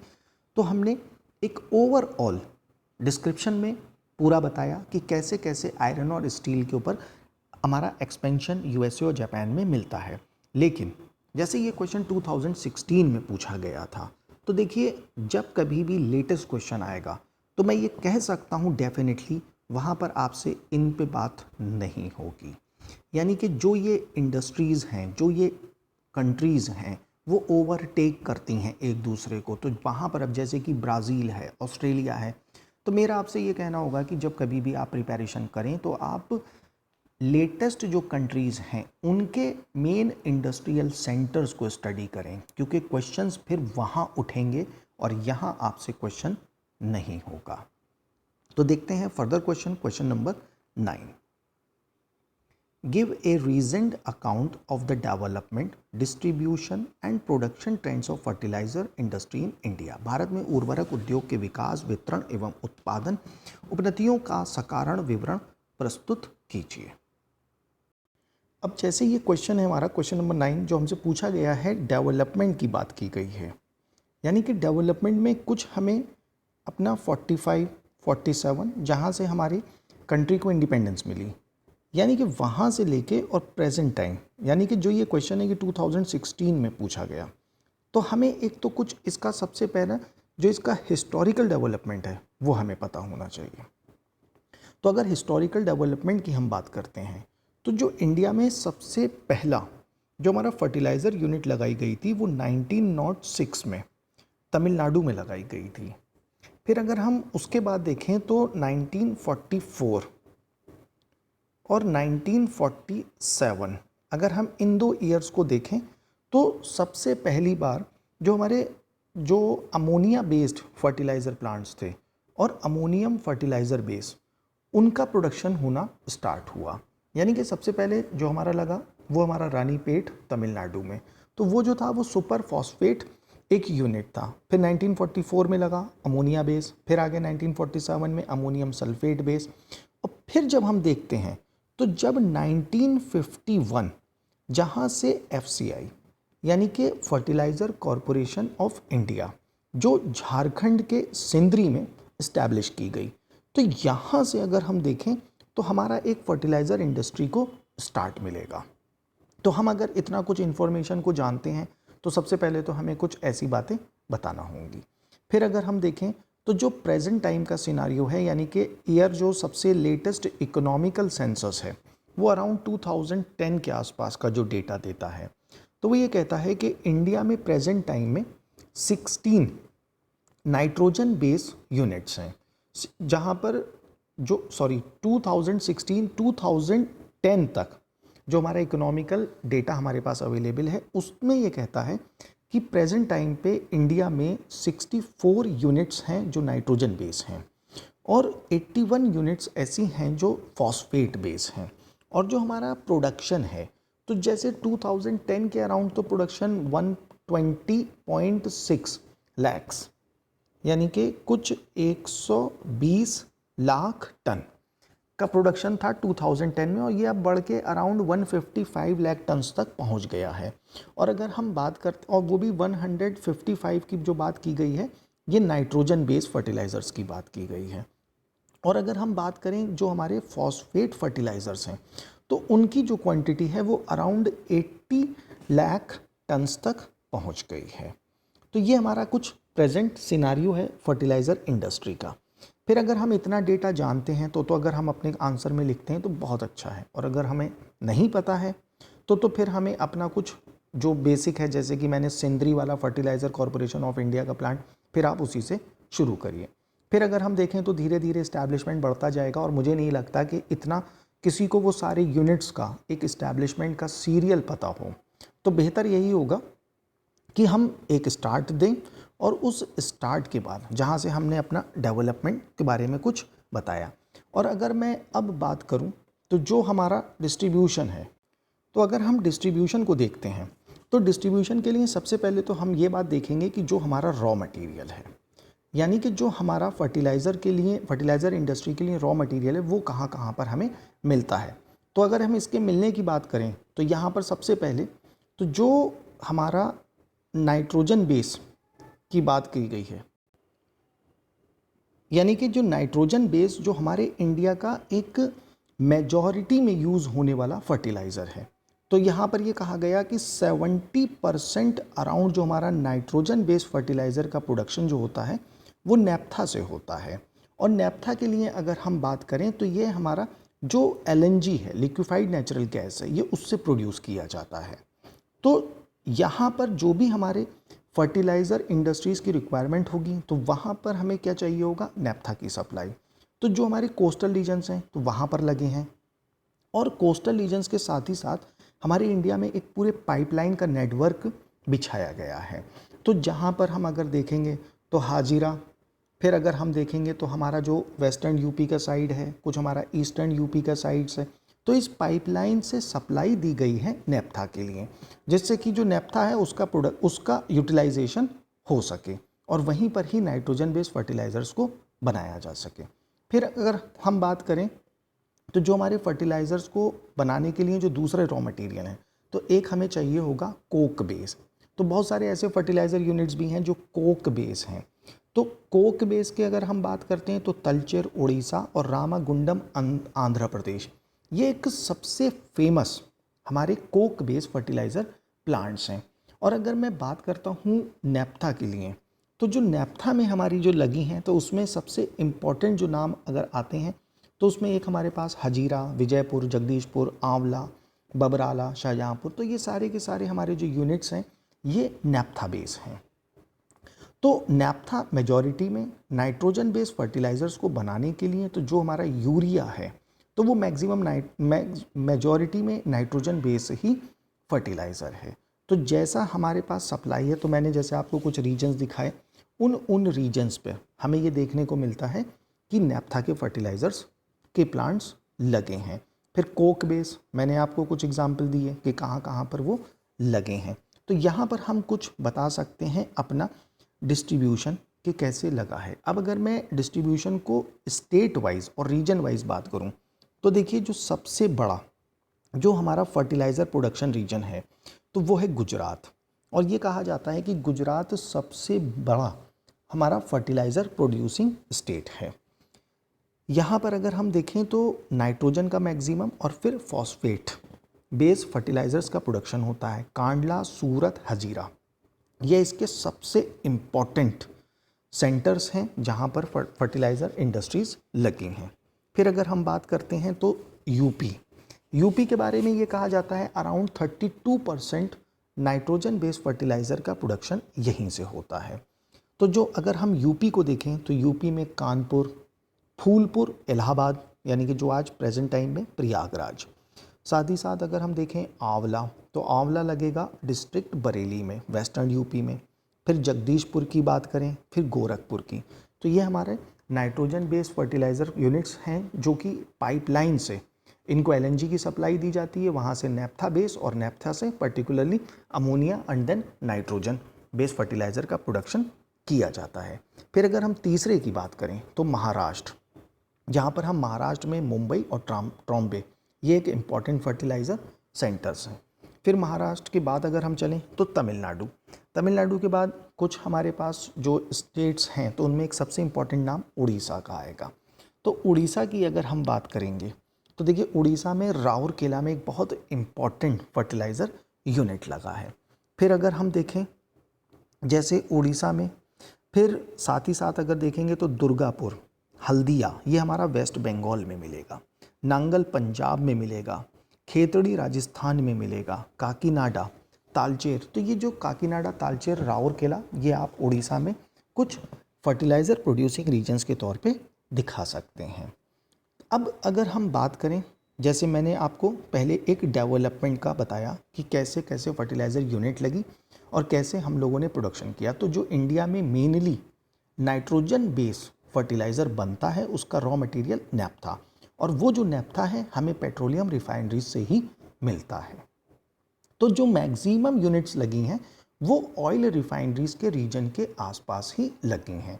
लेकिन अगर कहीं पर जैसे यूपी का रीजन है वहाँ पर यूरिया की और फर्टिलाइज़र्स की डिमांड ज़्यादा है, तो वहाँ पर हमारी सरकार ने प्लानिंग के थ्रू एक पाइपलाइंस डाली हैं और वहाँ पर रॉ मटेरियल की सप्लाई दी जाती है। तो ये कुछ डिस्ट्रीब्यूशन का हमारे इंडिया का एक पूरा लेआउट था जो मैंने आपको बताया। अब अगर हम देखें प्रोडक्शन ट्रेंड्स, तो प्रोडक्शन ट्रेंड्स देखें तो जो मैक्सिमम जो हमारे यहाँ प्रोडक्शन हुआ है वो नाइट्रोजन बेस फर्टिलाइज़र का ही प्रोडक्शन हुआ है, क्योंकि जो हमारे यहाँ की सॉइल है उसमें मैक्सिमम इसी फर्टिलाइज़र की डिमांड होती है। फिर अगर हम इसके बाद सेकेंडली अगर देखेंगे तो फॉस्फेट के जो फर्टिलाइज़र्स हैं फिर हमारे उनकी डिमांड होती है। तो ऐसे हम ये कह सकते हैं कि कहाँ पे डेवलपमेंट हुआ और कैसे हुआ, कैसे डिस्ट्रीब्यूशन देखने को मिला, और प्रोडक्शन ट्रेंड्स को हम ये बता सकते हैं कि कैसे हमारी जो डिमांड है प्रेजेंट में किस फर्टिलाइज़र की है उसको हम पूरा दिखा सकते हैं। तो यहाँ पर हमने बात की क्वेश्चन नंबर 9 की। देखते हैं next question. Question number 10, outline the history of industrial development in India and discuss the salient characteristics of its industrial structure. Bharat में औद्योगिक विकास के इतिहास का निरूपण कीजिए तथा इसकी औद्योगिक संरचना की प्रमुख विशेषताओं की विवेचना कीजिए। ये क्वेश्चन हमसे पूछा गया यूपीपीएससी 2016 में। अब जब मैं यहाँ पर बात करता हूँ इंडस्ट्रीज़ की, तो देखिए जो हमारा फर्स्ट 5 ईयर प्लान है वहाँ से लेके जो हमारे 5 ईयर प्लान्स अपकमिंग आए, तो अगर मैं यहाँ पर बात करूँ तो हमें एक 5 ईयर प्लान्स के अंदर जो इस्टेब्लिशमेंट हुआ है एंटिटीज़ का, अगर हम उनको यहाँ दिखाते चले जाएं तो ये हमारे इस क्वेश्चन का सबसे बेस्ट डिस्क्रिप्शन होगा, जहाँ पर हम स्टेप टू स्टेप, लेकिन जैसे 5 ईयर प्लान है तो यहाँ पर हम 5 ईयर्स को लेके चल रहे हैं। तो ईयर वाइज अगर आपको उन पूरे यूनिट्स का इस्टेब्लिशमेंट नहीं भी पता है, लेकिन 5 ईयर प्लान में आप उनका कुछ एक लमसम डिस्क्रिप्शन दे सकते हैं। तो जैसे मैं ये बात करूं कि जो सबसे पहली हमारी 5 ईयर प्लान आई थी, तो उसमें हमने सबसे पहले जहां पर इंडस्ट्रीज़ हैं उनकी कैपेसिटी को बढ़ाने की बात की, और फिर यहीं से माना गया कि जो हमारा फर्स्ट 5 ईयर प्लान था यही हमारा एक बेसिक फाउंडेशन था इंडस्ट्रियल डेवलपमेंट के लिए। फिर सेकंड 5 ईयर प्लान आया जहां पर दुर्गापुर, भिलाई, राउरकेला में स्टील सेंटर्स को डेवलप किया गया। फिर अगर हम देखें तो इसी 5 ईयर प्लान में जो नंगल है, राउरकेला है, वहाँ पर फर्टिलाइज़र इंडस्ट्रीज़ का इस्टेब्लिशमेंट हुआ नंगल पंजाब में। अगर हम थर्ड 5 ईयर प्लान की बात करें तो वहाँ पर कुछ हमारे बेसिक जो इंडस्ट्रीज़ थी उनके साथ साथ हमने कुछ केमिकल इंडस्ट्रीज़ के ऊपर भी फोकस किया। फोर्थ 5 ईयर प्लान की तरफ अगर देखें तो हमें बहुत ज़्यादा तो उसमें डेवलपमेंट देखने को नहीं मिला है, क्योंकि यहाँ पर कुछ इकोनॉमिकल रिसेशन का फेस था वर्ल्ड में, और साथ ही साथ हमारी कंट्री पे भी उसका इम्पैक्ट था। तो यहाँ पर हमें कुछ इलेक्ट्रॉनिक्स इंडस्ट्रीज़ का डेवलपमेंट ज़रूर देखने को मिलता है। फिर फिफ्थ 5 ईयर प्लान की बात करते हैं तो विजयनगर, सलेम, विशाखापट्टनम, यहाँ पर स्टील इंडस्ट्रीज़ को फर्दर डेवलप किया गया। फिर अगर हम बात करें तो इसी 5 ईयर यानी कि फिफ्थ 5 ईयर प्लान की अगर मैं बात करूं तो यहाँ पे मेडिसिन्स का, ऑयल रिफाइनरी का, इनका डेवलपमेंट भी अच्छा हमें देखने को मिलता है। फिर सिक्स्थ 5 ईयर प्लान की अगर मैं बात करूं तो यहाँ पर हमने अपनी मार्केट में कंपटीशन को बढ़ाने की बात की गई है। तो जो ये कंपटीशन को बढ़ाने की बात की गई है जिससे कि मार्केट में कॉम्पिटिशेंसी लाई जाए। फिर सेवन्थ 5 ईयर प्लान इलेक्ट्रॉनिक्स के ऊपर और फोकस किया गया। और फिर हम अगर चलते हैं तो एट्थ 5 ईयर प्लान पे, जहाँ पर हमारे लिबरलाइजेशन, प्राइवेटाइजेशन और उदारीकरण का दौर शुरू होता है। फिर साथ ही साथ एम्प्लॉयमेंट को बढ़ाने की बात की गई है। तो ये एट्थ 5 ईयर प्लान। फिर अगर हम बात करें तो नाइन्थ 5 ईयर प्लान की, तो वहाँ पर हम ये देखते हैं कि नाइन्थ 5 ईयर प्लान से कुछ हमारी इकोनॉमिकल डेवलपमेंट में डिक्लाइन देखने को मिलता है। लेकिन इस 9th 5 ईयर प्लान से जो हमारी आईटी इंडस्ट्री है उसने बूम करना शुरू किया है। और फिर जैसे जैसे हम आगे बढ़े तो फिर देखें जो हमारा टेक्सटाइल सेक्टर था उसको बढ़ाने की बात की गई है। तो यहाँ तक कुछ हम अपने प्रेजेंट टाइम का जो हमारे 5 ईयर प्लान्स हैं उनका हम पूरा डिस्क्रिप्शन दे सकते हैं और उनके बारे में बता सकते हैं। फिर अगर हम देखें तो 10th 5 ईयर प्लान, तो 10th 5 ईयर प्लान में सबसे ज़्यादा जो फोकस किया गया है वो इंफ्रास्ट्रक्चर इंडस्ट्री के ऊपर बात की गई है और मॉडर्नाइजेशन के ऊपर बात की गई है और हाई लेवल टेक्निक्स के ऊपर बात की गई है। फिर अगर हम देखें तो जो हमारे टेक्सटाइल इंडस्ट्री है उसको टेक्नोलॉजी बेस बनाने की बात की गई है। और जो हमारा 11th 5 ईयर प्लान है तो वहाँ पर हमने सबसे ज़्यादा जो फोकस किया है वो स्किल के ऊपर दिया है कि हम स्किल बढ़ाएं। तो जैसे जैसे स्किल बढ़ाएंगे 11th 5 ईयर प्लान से, तो वही चीज़ आप देखें नेशनल स्किल डेवलपमेंट कॉरपोरेशन का इस्टेब्लिशमेंट किया गया, जिससे कि स्किल, जैसे कि हमारे इंडिया के बारे में ये कहा जाता है कि जो एग्जैक्ट पॉपुलेशन है उसका 2% अराउंड पर्सन ही यहाँ पर स्किल्ड हैं, बाकी जितने भी और पॉपुलेशन है वो एक अनस्किल्ड पॉपुलेशन है। और अगर मैं 12th 5 ईयर प्लान की करूँ बात, तो 12th 5 ईयर प्लान में एक तो वो हमारा लास्ट 5 ईयर प्लान था और उसका कुछ एग्जैक्ट रिकॉर्ड भी हमें देखने को नहीं मिला है। तो यहाँ तक हम अगर डिस्क्रिप्शन देते हैं तो हमारा ये जो क्वेश्चन है ये अपने आप में एक बेस्ट लेआउट के रूप में सामने आएगा। बस हमें ये देखना होगा और हमें ये सारी इनिशिएटिव्स पता हों कि गवर्नमेंट ने कहाँ कहाँ पर कैसे किस ईयर में डेवलपमेंट की है। तो आप अगर उन सारी इन्फॉर्मेशन को यहाँ पे लाइन अप करते हैं तो डेफिनेटली आपका आंसर एक अच्छा आंसर होगा। देखते हैं next question. Question number 11, explain the trends in production of textile industry in India. Bharat में वस्त्र उद्योग के उत्पादन की प्रवृत्तियों को समझाइए। तो अगर ये इस क्वेश्चन की बात करें तो ये हमसे पूछा गया यूपीपीएससी 2017 में। तो अगर मैं अपने इस क्वेश्चन के आंसर की बात करूं तो सबसे पहले जो मैं बिल्कुल लेटेस्ट डेटा है 2018 और 19 के आ रहा हूँ, तो वहाँ पर पहले मैं आपको टेक्सटाइल इंडस्ट्री की कुछ इम्पोर्टेंस दिखाता हूँ। सबसे पहले जो हमारा टेक्सटाइल इंडस्ट्री है ये पूरे इंडस्ट्रियल आउटपुट का 7% शेयर है इसका, यानी कि वैल्यू में अगर हम बात करें, जैसे कि हमारा पूरी इंडस्ट्रीज़ 100 रुपीज़ का प्रोडक्शन करती हैं, तो 100 रुपीज़ में 7 रुपीज़ का जो प्रोडक्शन होता है वो हमारा टेक्सटाइल इंडस्ट्री से होता है।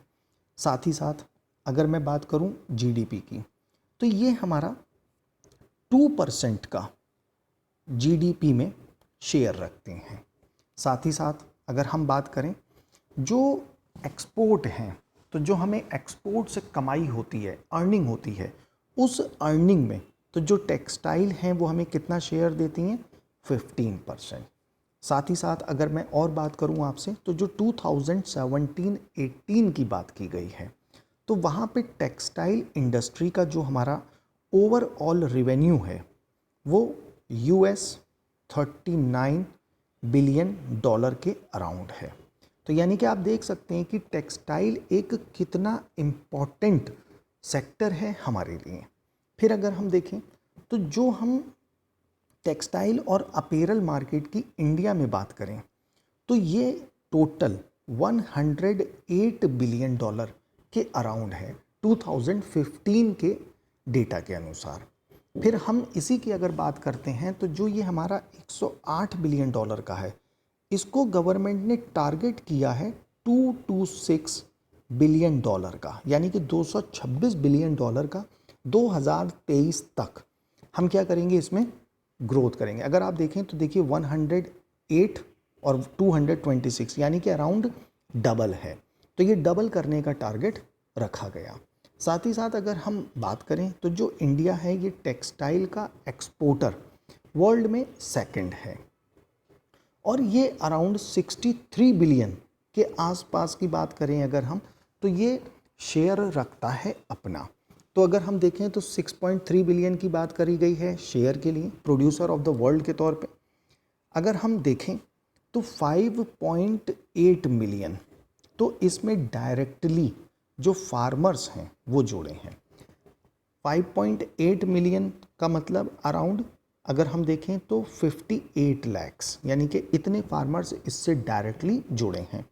साथ ही साथ अगर हम बात करें तो जो 4 से 5 करोड़ लोग हैं वो डायरेक्टली और इनडायरेक्टली हमारी टेक्सटाइल इंडस्ट्री से जुड़े हैं। तो टेक्सटाइल इंडस्ट्री एक हमारी इकोनॉमी की बैकबोन है, लेकिन इसमें बहुत सारी प्रॉब्लम्स भी आ रही हैं, बहुत सारे ट्रेंड्स भी हैं जो हमें देखने को मिल रहे हैं, और नए नए चैलेंजेस हैं जिससे हमारी टेक्सटाइल इंडस्ट्री को अपनी कंट्री में भी चैलेंजेस फेस करना पड़ रहे हैं और साथ ही साथ वर्ल्ड में भी फेस करना पड़ रहे हैं। तो ये तो मैंने कुछ आपको एक छोटी सी इन्फॉर्मेशन दी कि जहाँ पे हम अपने इंट्रोडक्शन में इस टेक्सटाइल इंडस्ट्री की कुछ बेसिक इन्फॉर्मेशन दे सकते हैं। अब हमसे जो क्वेश्चन में बात की गई है trends in production of textile industry, तो अब देखें टेक्सटाइल इंडस्ट्री की बात। तो जो हमारा महाराष्ट्र रीजन है, यानी कि जो डेक्कन प्लेट्यू रीजन है, ये एक मेजर कॉटन प्रोड्यूसिंग रीजन है।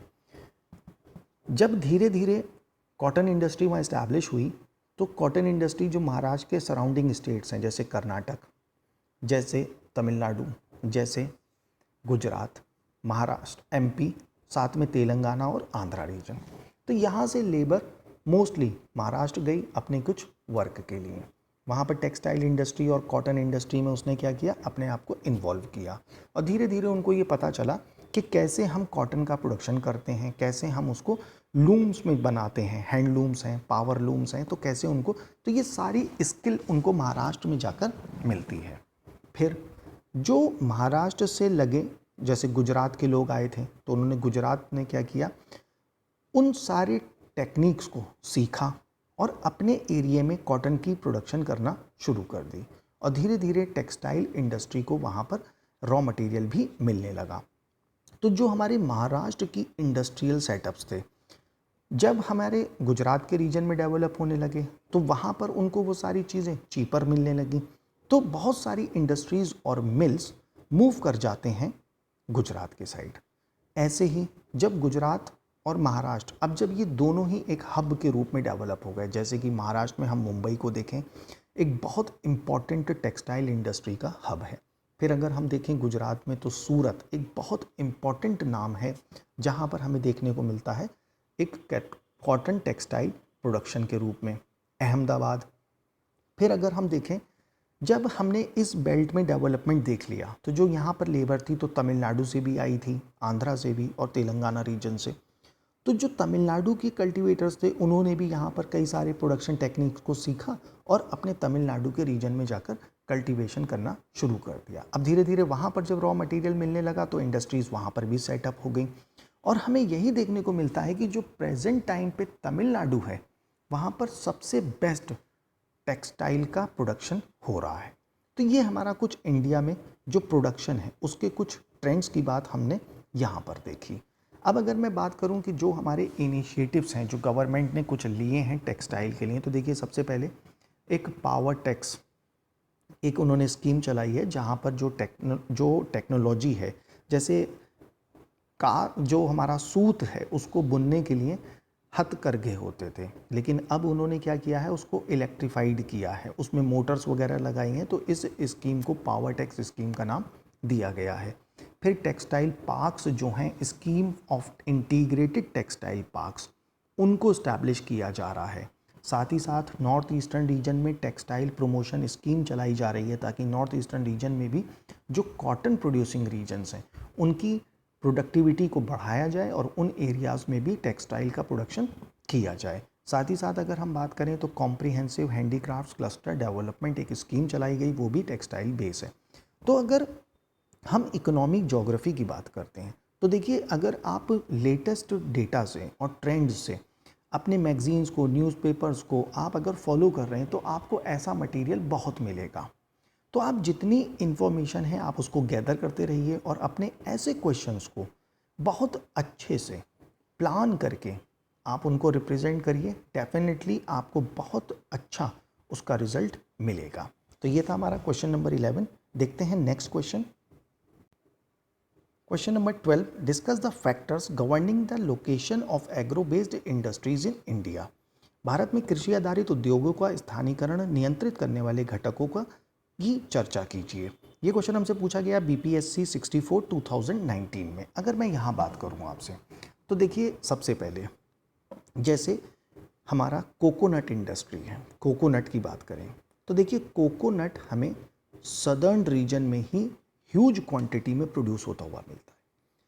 कोकोनट सपोज करें हम 100 ग्राम या हम 100 kg कोकोनट लेते हैं और इसको हम ऑयल में चेंज करते हैं, तो हमें एग्जैक्ट जो ऑयल मिलेगा वो अराउंड 20 kg मिलेगा। ठीक, तो अब आप देखें 100 kg और फिर 20 kg।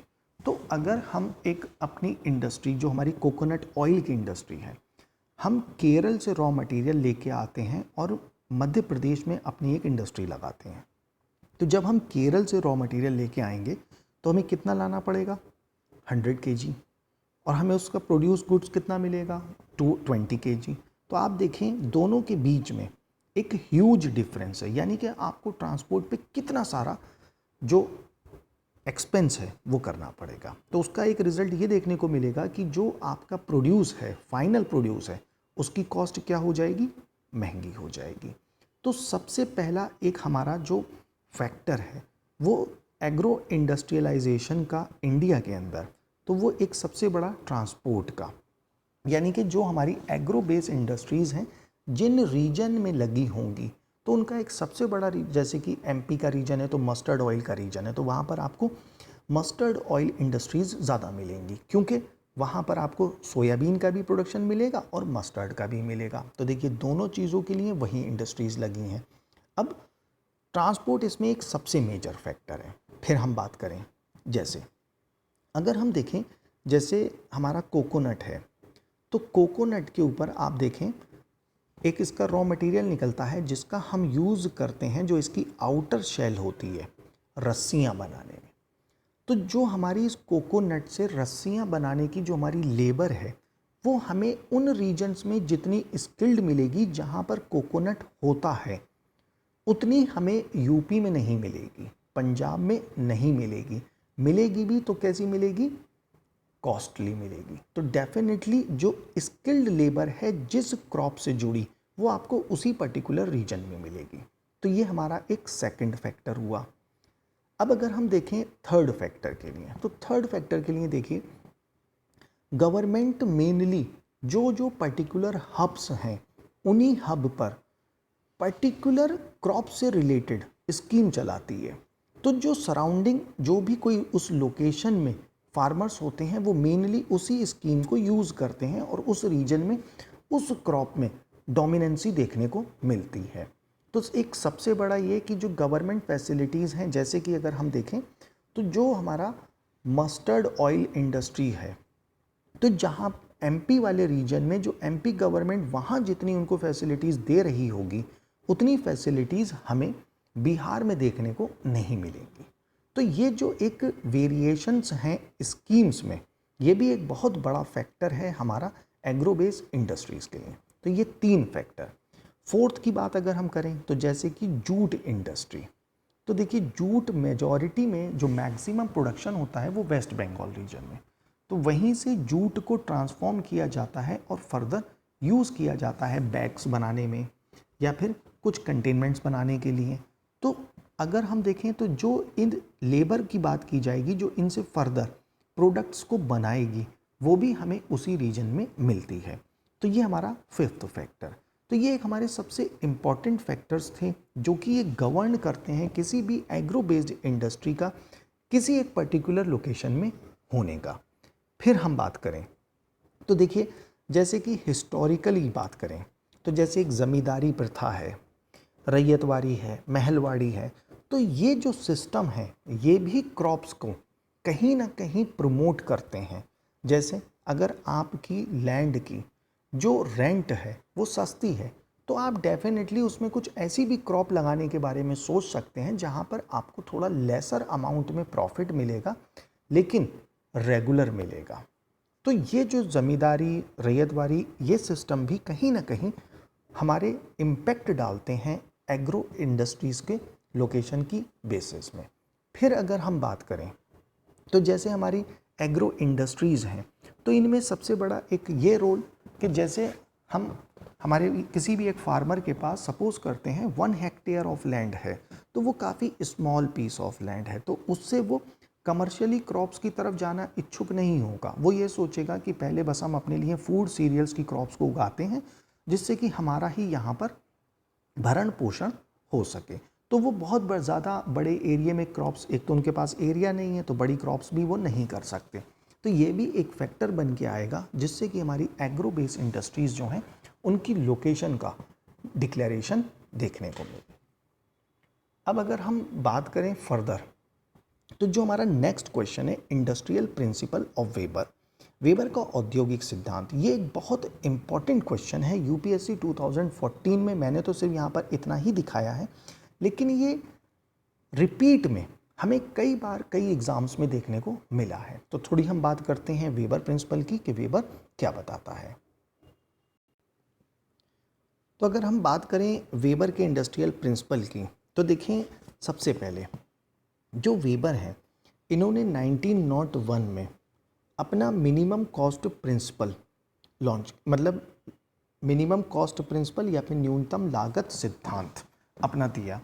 अब देखिए न्यूनतम लागत सिद्धांत यानी कि मिनिमम कॉस्ट, अगर हम इसको ओवरव्यू में देखें तो जैसे मिनिमम कॉस्ट, किसी भी गुड्स को अगर हम मिनिमम कॉस्ट पे प्रोड्यूस करें तो डेफिनेटली हम उसको जिस भी रेट पर सेल आउट करेंगे तो वहाँ पर जो उसका प्रॉफिट होगा वो हमारा मैक्सिमम होगा। सपोज़ करें कि कोई भी एक प्रोडक्शन है गुड का और हम उस गुड्स को, जो हमारा ये गुड्स का प्रोडक्शन है, सपोज़ करते हैं कि हमने उसको प्रोड्यूस किया है 10 रुपीज़ में और ये हमारे पूरे इंडिया में सबसे सस्ता है, तो डेफिनेटली अगर हम इसको 12 रुपीज़ में बेचेंगे तो हमें प्रॉफिट आएगा 2 रुपीज़ का।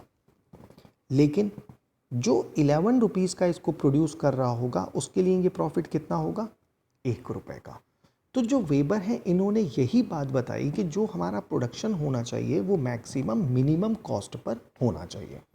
अब यहाँ पर उन्होंने कुछ कंडीशंस हैं जिन कंडीशंस की बात अपने इस प्रिंसिपल में रखी। तो जो ये कंडीशंस हैं कि उसने कहा कि सबसे पहला जो हमारा ट्रांसपोर्टेशन कॉस्ट है हमें वो देखना होगी। किसी भी गुड्स को प्रोड्यूस करने में जो ट्रांसपोर्टेशन का कॉस्ट है रॉ मटेरियल में या फिर फिनिश गुड्स की सप्लाई में, वो एक बहुत इम्पॉर्टेंट रोल है। तो वेबर ने अपना सबसे इम्पॉर्टेंट जो एक फैक्टर माना वो माना ट्रांसपोर्ट कॉस्ट। फिर सेकंड की बात करें अगर, तो इन्होंने बात की लेबर की, यानी कि श्रम। अगर हमारी लेबर की वैल्यू ज़्यादा है, कॉस्ट ज़्यादा है, तो डेफिनेटली हमारा क्या होगा, जो प्रोडक्शन की वैल्यू आई है वो हमारी डेफिनेटली क्या हो जाएगी, महंगी हो जाएगी। और थर्ड वन की जब इन्होंने बात की तो इन्होंने कहा एकत्रीकरण की अर्थव्यवस्था, यानी कि अब अगर जो ये एकत्रीकरण की अर्थव्यवस्था की बात करते हैं, यानी कि जो हमारा कलेक्शन है जहाँ पे हमारा सेंटर पे सप्लाई होना है, तो ये उनकी बात करता है कि जैसे हम प्रोड्यूस करें गुड्स असम में, सेल आउट करें गुजरात में, फिर रॉ मटेरियल मंगाएं तमिलनाडु से, इलेक्ट्रिसिटी खरीदें हम जम्मू कश्मीर के साइड से, तो डेफिनेटली हमारा क्या होगा, जो एकत्र करने की यानी कि जो हमारी कंसोलिडेशन की इकोनॉमी है वो हमें क्या होगी, बहुत महंगी पड़ेगी। अब इन तीन फैक्टर्स के ऊपर वेबर ने अपना प्रिंसिपल दिया। अब जो उसने ये अपना प्रिंसिपल दिया तो उसमें भी कई सारे ऐसे फैक्टर्स थे जो उसने अपने मन में रखे, यानी कि वो उसके कुछ प्रिंसिपल के बेसिस थे। तो सबसे पहले अगर हम बात करें तो यह सिद्धांत जो है वेबर का, ये एक ऐसे क्षेत्र पर लागू होना बताया जाता है जहाँ पर क्लाइमेट, रिलीफ, साथ ही साथ जो स्पेशीज़ हैं उनकी जो प्रोडक्टिविटी है, यानी कि जो भी मनुष्य वहाँ पर काम कर रहे हैं, जो लेबर काम कर रही है, उसकी आउटपुट कैसी है, तो वो सब चीज़ें कैसी हों, एक सी हों। फिर इसी के साथ में जो वेबर ने अपना ये प्रिंसिपल दिया है ये सिर्फ एक ही गुड्स के लिए दिया है। ऐसा नहीं है कि अपना एक ही प्रिंसिपल आयरन पे भी देगा फिर वही प्रिंसिपल उसने अप्लाई करा दिया ऑरेंज के ऊपर, ऐसा नहीं है। ये प्रिंसिपल सिर्फ एक ही गुड में एक बार पे लगेगा। फिर अगर हम देखें तो जो ट्रांसपोर्ट है उसने ये कहा कि ट्रांसपोर्ट का जो वैल्यू है वो डिपेंड करेगी वेट के ऊपर और डिस्टेंस के ऊपर। ये बिल्कुल कॉमन सी बात है, जितना दूर आप भेजेंगे, जितना ज़्यादा सामान भेजेंगे, आपको उतनी ही कॉस्ट ज़्यादा आएगी। फिर उसने कहा जो लेबर की अवेलेबिलिटी है उसके ऊपर, अब जहाँ जहाँ पर जैसे शुगर केन इंडस्ट्री की बात करें तो वहाँ शुगर केन इंडस्ट्री के लिए स्किल्ड लेबर आपको तमिलनाडु में अच्छी मिलेगी, यूपी में मिलेगी, महाराष्ट्र में मिलेगी, जहाँ पर इंडस्ट्रीज का सेटलमेंट है। साथ ही साथ करें अगर हम तो जो इनका ये बात करता है कि जो हमारा इंडस्ट्री है उसकी मिनिमम कॉस्ट की ये बात अपने इस प्रिंसिपल में करता है। फिर अगर हम बात करें तो वो ये कहता है कि जो आपने गुड्स प्रोड्यूस की हैं उनकी डिमांड सराउंडिंग रीजन में कैसी है। तो जो उसने अपना प्रिंसिपल दिया वो 3 फैक्टर्स के लिए था कि जो 3 फैक्टर हैं कैसे रोल करेंगे और इन 3 फैक्टर की क्या आधार हैं, बेसिस हैं। तो वेबर ने कुछ इनको डिस्क्राइब किया अपने इस प्रिंसिपल में। अब अगर हम इनके प्रिंसिपल को और ब्रीफ में देखें तो सबसे पहले तो हम एक बात ये जानेंगे कि जो इनका प्रिंसिपल है उसका 2 पार्ट में डिवाइड किया गया है। एक तो जो हमारा मिनिमम प्रोडक्शन कॉस्ट है तो हमें एक वो पता करना पड़ेगी, यानी कि अगर मैं बात करूं न्यूनतम उत्पादन लागत बिंदु के संदर्भ में, जैसे आप एक कोई पॉइंट लीजिए, ये पॉइंट जितनी भी सिटीज़ से कनेक्टेड होगा, ठीक, तो ये बेस्ट पॉइंट होना चाहिए जहाँ पर आपकी इंडस्ट्री लगी हो, जहाँ से आपको रॉ मटेरियल की अवेलेबिलिटी, सप्लाई की अवेलेबिलिटी, सब कुछ वो बेस्ट होना चाहिए। तो जो अपना प्रिंसिपल उसने बांटा तो उस प्रिंसिपल को उसने 2 रूप में डिवाइड किया। एक उसने कहा मिनिमम प्रोडक्शन कॉस्ट पॉइंट, यानी कि जो बिंदु हो वो ऐसा बिंदु होना चाहिए कि वहाँ से आपको किसी भी रूप की कोई परेशानी देखने को ना मिले।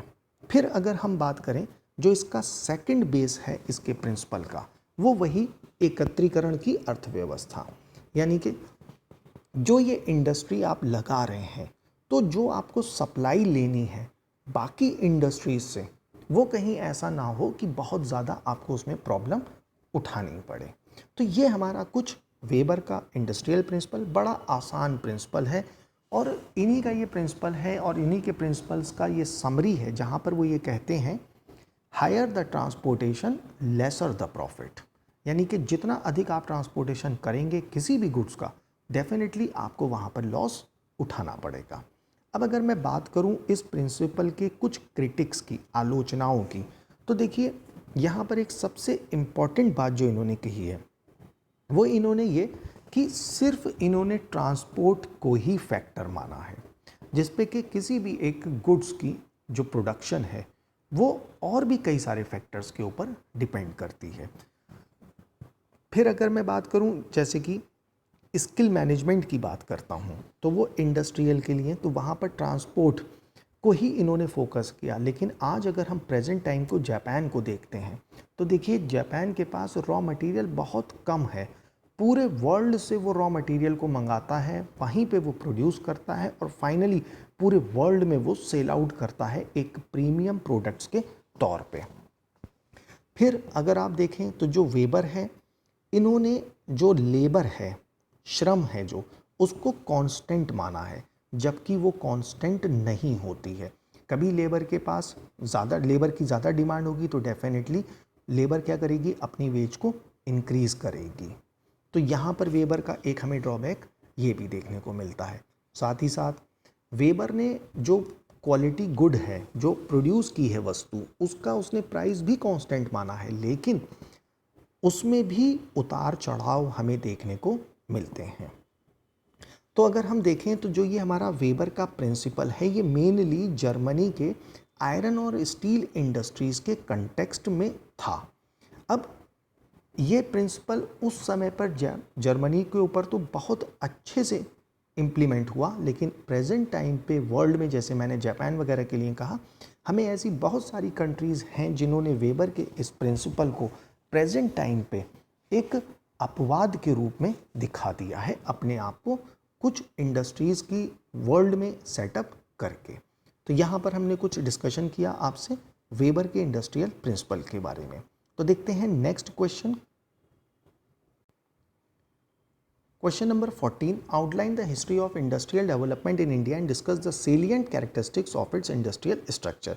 देखिए इस क्वेश्चन को मैंने यहाँ पर सिर्फ इसलिए डाला है, ये बिल्कुल सेम क्वेश्चन है जो मैंने आपसे ये कहा गया कि एज इट इज़ 2016 में भी पूछा गया। तो बस ये दिखाने के लिए मैंने यहाँ पर इस क्वेश्चन को डाला है और इस क्वेश्चन को मैं डिस्कस पीछे कर चुका हूँ।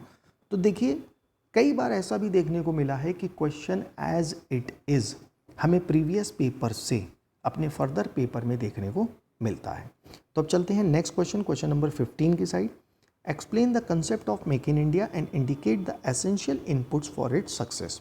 भारत में निर्माण करो की संकल्पना की व्याख्या कीजिए एवं उसकी सफलता के लिए अत्यावश्यक तत्वों को इंगित कीजिए।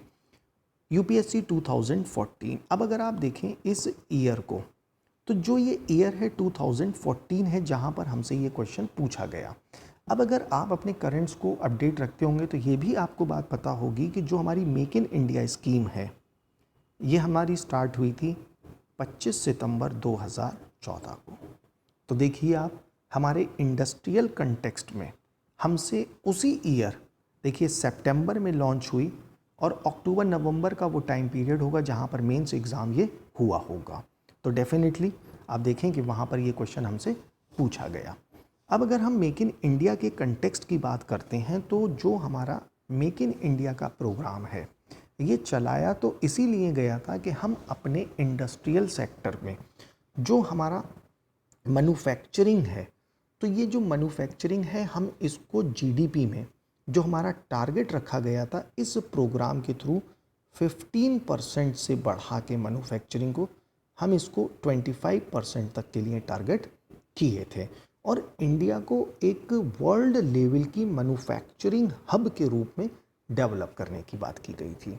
तो ये था मेक इन इंडिया से कुछ जुड़े हुए जो फैक्ट्स थे वो मैंने आपको बताए। अब अगर हम बात करें तो जो ये मेक इन इंडिया है इसके essential inputs for its success, तो यहाँ पर एसेंशियल इनपुट्स इसकी सक्सेस के लिए जो हमें चाहिए हैं, सबसे पहले हमें अगर वर्ल्ड लेवल पे अपने आप को स्टैंड कराना है तो हमें चाहिए है टेक्नोलॉजी। क्योंकि इंडिया के लिए एक सबसे बड़ी जो ड्रॉबैक है वो ये है कि इंडिया की जो गुड्स हैं ना तो वो प्रीमियम क्वालिटी की हैं और डेफिनेटली ना ही वो उस चीपर क्वालिटी की हैं कि वो चाइना को compete कर पाएँ। तो जो मीडियम रेंज है हम उसको प्रोड्यूस करते हैं। तो अगर हम चीपर बेस बनाना चाहें गुड्स तो भी हमें क्या चाहिए होगी, टेक्नोलॉजी। अगर हमें प्रीमियम लेस चाहिए होगी तो भी हमें क्या चाहिए होगा, टेक्नोलॉजी। तो टेक्नोलॉजी एक मेजर एसेंशियल है इसके लिए। साथ ही साथ स्किल की हमें बहुत ज़रूरत है जो इसको सक्सेसफुल बनाने के लिए बहुत ज़्यादा आवश्यक है। अब जैसे कि मैं 2020 में आज इस क्वेश्चन को डिस्कस कर रहा हूँ तो अब मुझे ऐसे एग्ज़ाम्स में क्वेश्चन ये देखने को मिलने लगे हैं कि जो मेक इन इंडिया है ये सोलली सक्सेसफुल क्यों नहीं हो पाया। तो पहले हमसे क्वेश्चन किस एस्पेक्ट में किए गए और आज हमसे किस एस्पेक्ट में क्वेश्चन किए जा रहे हैं। तो देखिए एक हमारे पास टेक्नोलॉजी और एक और इंडियन माइंडसेट कि जो हमारी यंग जनरेशन है वो एक हार्ड वर्क से कहीं ना कहीं वो पीछे हटती है। तो अगर हम एक छोटा सा सिर्फ एक एग्ज़ाम में सिलेक्शन की ही बात करें तो भी हमें एक्सट्रीम हार्ड वर्क करना पड़ता है और साथ ही साथ अगर हमें किसी ऑर्गेनाइजेशन को सक्सेसफुल बनाना है, किसी बिजनेस हाउस को सक्सेसफुल बनाना है तो भी हमें एक्सट्रीम हार्ड वर्क की ही ज़रूरत होगी। जो हमारी जो फ्यूचर जनरेशन है, प्रेजेंट जनरेशन है, उतना ज़्यादा वो एफर्ट नहीं करती है। तो ये कुछ हमारे एसेंशियल इनपुट्स, तो टेक्नोलॉजी देखने को मिली, लेबर देखने को मिली। फिर अगर हम देखें तो जो रॉ मटेरियल है उसकी अवेलेबिलिटी भी एक अपने आप में हर रीजन में ना होना हमारे इस प्रोग्राम का एक बहुत बड़ा ड्रॉबैक है। तो यहाँ पर कुछ हम एसेंशियल इनपुट्स की बात मेक इन इंडिया में जैसे हमने की तो ये कुछ दे सकते हैं यहाँ पे। तो देखते हैं फिर नेक्स्ट क्वेश्चन। हम बात करते हैं क्वेश्चन नंबर 16 की। critically examine the development and distribution of sugar industry in India. Bharat में चीनी उद्योग के विकास एवं वितरण का आलोचनात्मक परीक्षण कीजिए।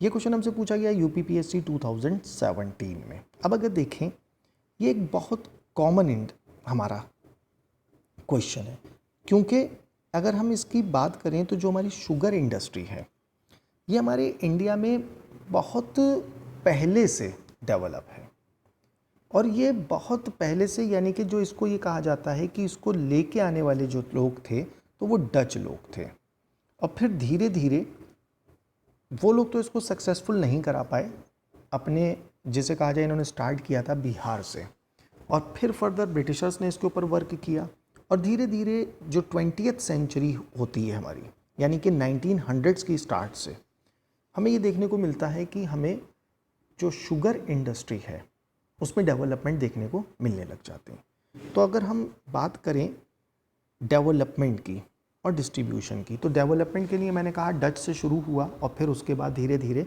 ब्रिटिशर्स ने इसके अंदर इन्वॉल्वमेंट किया, और ब्रिटिशर्स से बढ़ते बढ़ते अब जैसे हमने देखा डेवलपमेंट शुगर इंडस्ट्री का, तो लाने वाले कौन थे? डच। फर्दर डेवलपमेंट्स कहाँ से देखने को मिलता है हमें? ब्रिटिशर से, जो कि बिहार से स्टार्ट होगा, बेतिया से, और फिर वहाँ से फर्दर 1903 से आगे डेवलपमेंट बढ़ता जाएगा। अब अगर हम बात करें डेवलपमेंट के बाद की, तो जो हमारा शुगर इंडस्ट्री है ये पूरे इंडिया में दो तरह से डिवाइडेड है। जैसे अगर हम देखें तो जो हमारा इंडिया का रीजन है तो ऐसे डिवाइड कर देते हैं, एक ये नॉर्दर्न रीजन है और एक ये सदर्न रीजन है। तो अगर हम इस नॉर्दर्न रीजन को देखेंगे तो यहाँ पे जो सबसे मेन स्टेट्स हैं तो उसमें नाम आएगा बिहार का, यूपी का, हरियाणा का, पंजाब का, ऐसे रीजन्स में। फिर अगर हम बात करेंगे जहाँ पर जो हमारा साउथ का रीजन है तो वहाँ पर महाराष्ट्र और तमिलनाडु और कर्नाटक, ये सबसे मेन हमारे सदर्न स्टेट्स के रूप में देखे जाएंगे।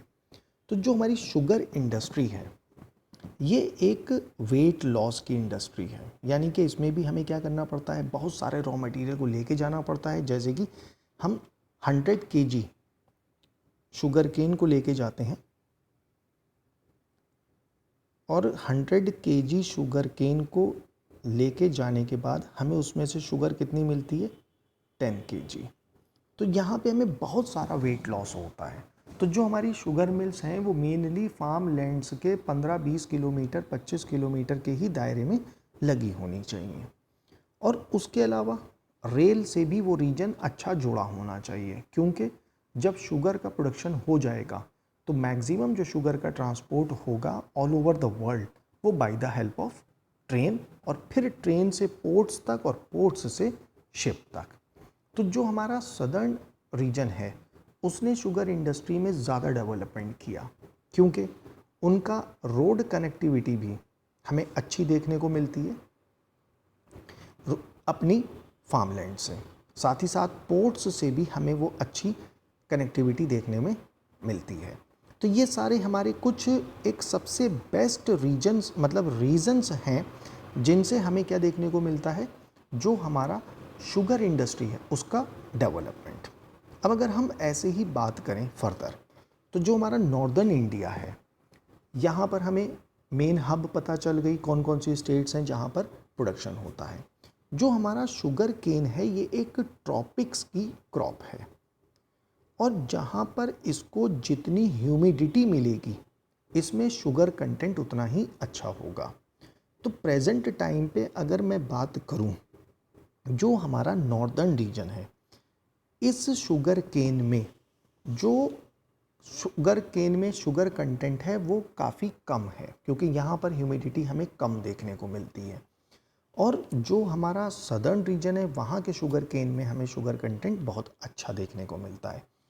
अगर हम 2016 और 17 के डेटा को देखें तो जो हमारा महाराष्ट्र है उसने शुगर केन का जो प्रोडक्शन किया है, शुगर का जो प्रोडक्शन किया है वो 84% किया है। और अगर हम बात करें जैसे शुगर केन में, तो शुगर केन का जो प्रोडक्शन है 2015-16 के अकॉर्डिंग, तो तो हमें जो देखने को मिलता है वो अराउंड 41% यूपी का देखने को मिलता है।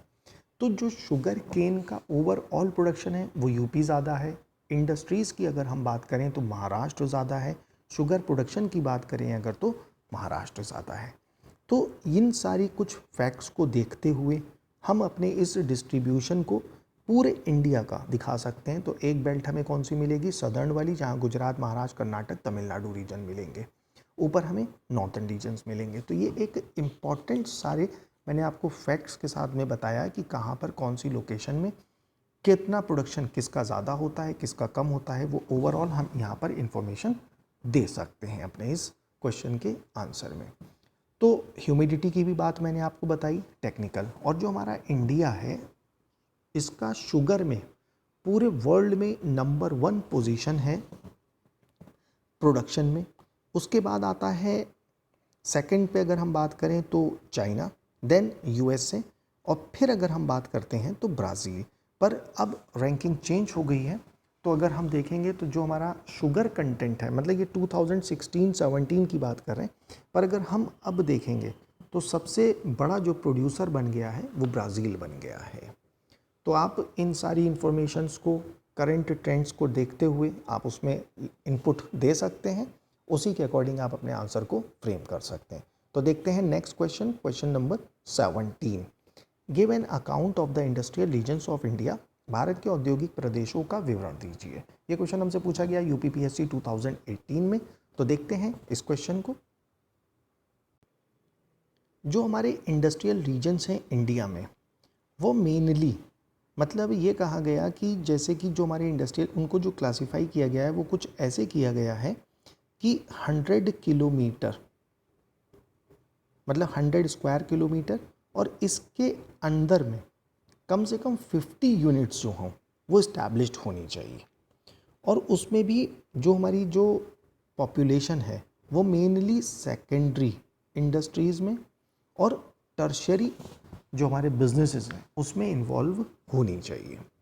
तो यहाँ पर अगर हम बात करें तो जो इंडिया में सबसे मेन इंडस्ट्रियल रीजन्स हैं तो उसमें ओवरऑल जो हैं वो 5 माने जाते हैं। तो सबसे पहले अगर हम इन 5 को देखें तो उनमें सबसे पहला नाम आएगा हुगली इंडस्ट्रियल रीजन।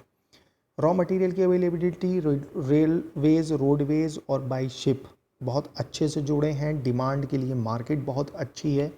लेबर यहाँ पर बहुत अच्छी अवेलेबल है। पोर्ट्स भी मिलते हैं, एयरपोर्ट्स भी मिलते हैं। तो ये एक सबसे अच्छा हमारा रीजन है हुगली इंडस्ट्रियल रीजन। यहाँ पर अगर हम बात करें तो ये हमारे इंडिया का सबसे पुराना इंडस्ट्रियल रीजन है। पेपर इंडस्ट्री, लेदर इंडस्ट्री यहाँ पे बहुत अच्छे से डेवलप हुई है। सीमेंट इंडस्ट्री देखने को मिलती है। साथ ही साथ यहाँ पर हमें फर्टिलाइज़र्स देखने को मिलते हैं। अगर देखें तो लाइट इलेक्ट्रॉनिक्स भी देखने को मिलते हैं, पर बहुत ज़्यादा नहीं, थोड़े बहुत।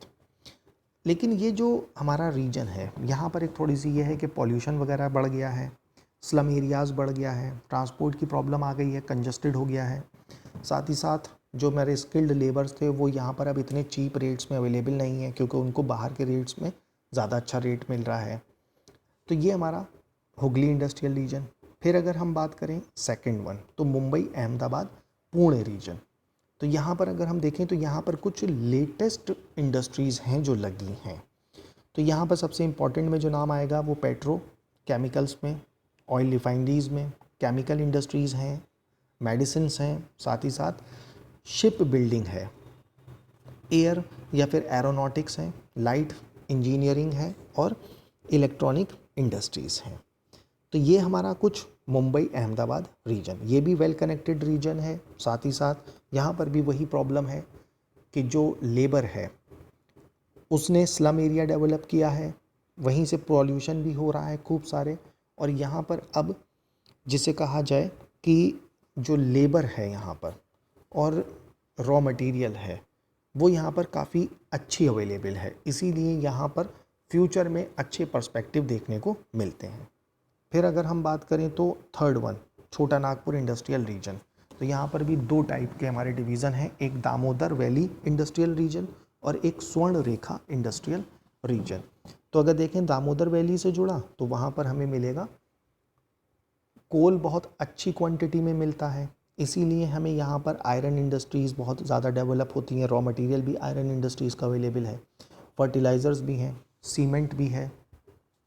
फिर देखें तो बोकारो, दुर्गापुर, फिर जो हमारे इन सेंटर्स में एक नाम आएगा रांची का, आसनसोल का, तो वहाँ पर हमें इंजीनियरिंग गुड्स मिलेंगी, फर्टिलाइज़र्स मिलेंगे, एल्यूमिनियम इंडस्ट्री यहाँ पर डेवलप हुई है। फिर साथ ही साथ कुछ एक्सप्लोसिव्स की बात की गई है। फिर अगर हम देखें फोर्थ वन तो बेंगलोर, चेन्नई, कोयम्बटूर, तो यहाँ पर भी हमें aluminium, cement, iron industry establish हुई मिलेगी, पेपर इंडस्ट्री, सिल्क है, साथ ही साथ सैंडलवुड का यहाँ पे बहुत बड़ा इंडस्ट्रीज रीजन है। फिर निवेली में लिग्नाइट वगैरह अवेलेबल है, तो एनर्जी यानी कि थर्मल एनर्जी। फिर अगर हम देखें तो लेदर गुड्स। फिर साथ ही साथ अगर हम बात करें तो यहीं के आसपास के रीजन में काफ़ी बड़ी हमारी एक हब आईटी की बेंगलुरु डेवलप हुई है, हैदराबाद डेवलप हुआ है, तो वहाँ पर डेवलपमेंट के साथ डिमांड भी बहुत ज़्यादा है। फिर अगर हम फिफ्थ रीजन को देखें तो दिल्ली इंडस्ट्रियल रीजन। अब अगर आप दिल्ली इंडस्ट्रियल रीजन को देखें तो ये किंग ऑफ ऑल है, यानी कि यहाँ पर आपको हर टाइप की इंडस्ट्रीज़ मोस्टली डेवलप हुई हुई दिखेगी। अगर हम दिल्ली में देखें तो दिल्ली के साथ साथ गाज़ियाबाद, मोदीनगर, रोहतक, गुड़गांव, तो ये एक हमारा सबसे इम्पॉर्टेंट रीजन है दिल्ली से सराउंडिंग, जहाँ पर हमें खूब सारा इंडस्ट्रीज़ का सेटअप देखने को मिलता है। फिर अगर हम बात करें तो जो दादरी वाला रीजन है वो इलेक्ट्रिसिटी प्रोडक्शन के लिए। फिर मोदीनगर की बात करें तो टायर ट्यूब का रीजन है, इलेक्ट्रॉनिक्स मिलेगा। तो ये सब हमारे दिल्ली इंडस्ट्रियल रीजन्स के अंडर में आएंगे।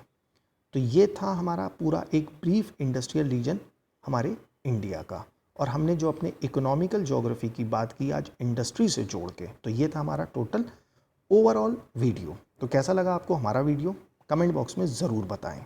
लाइक करें, शेयर करें और सब्सक्राइब करें हमारे चैनल को। Thanks for watching and have a nice day.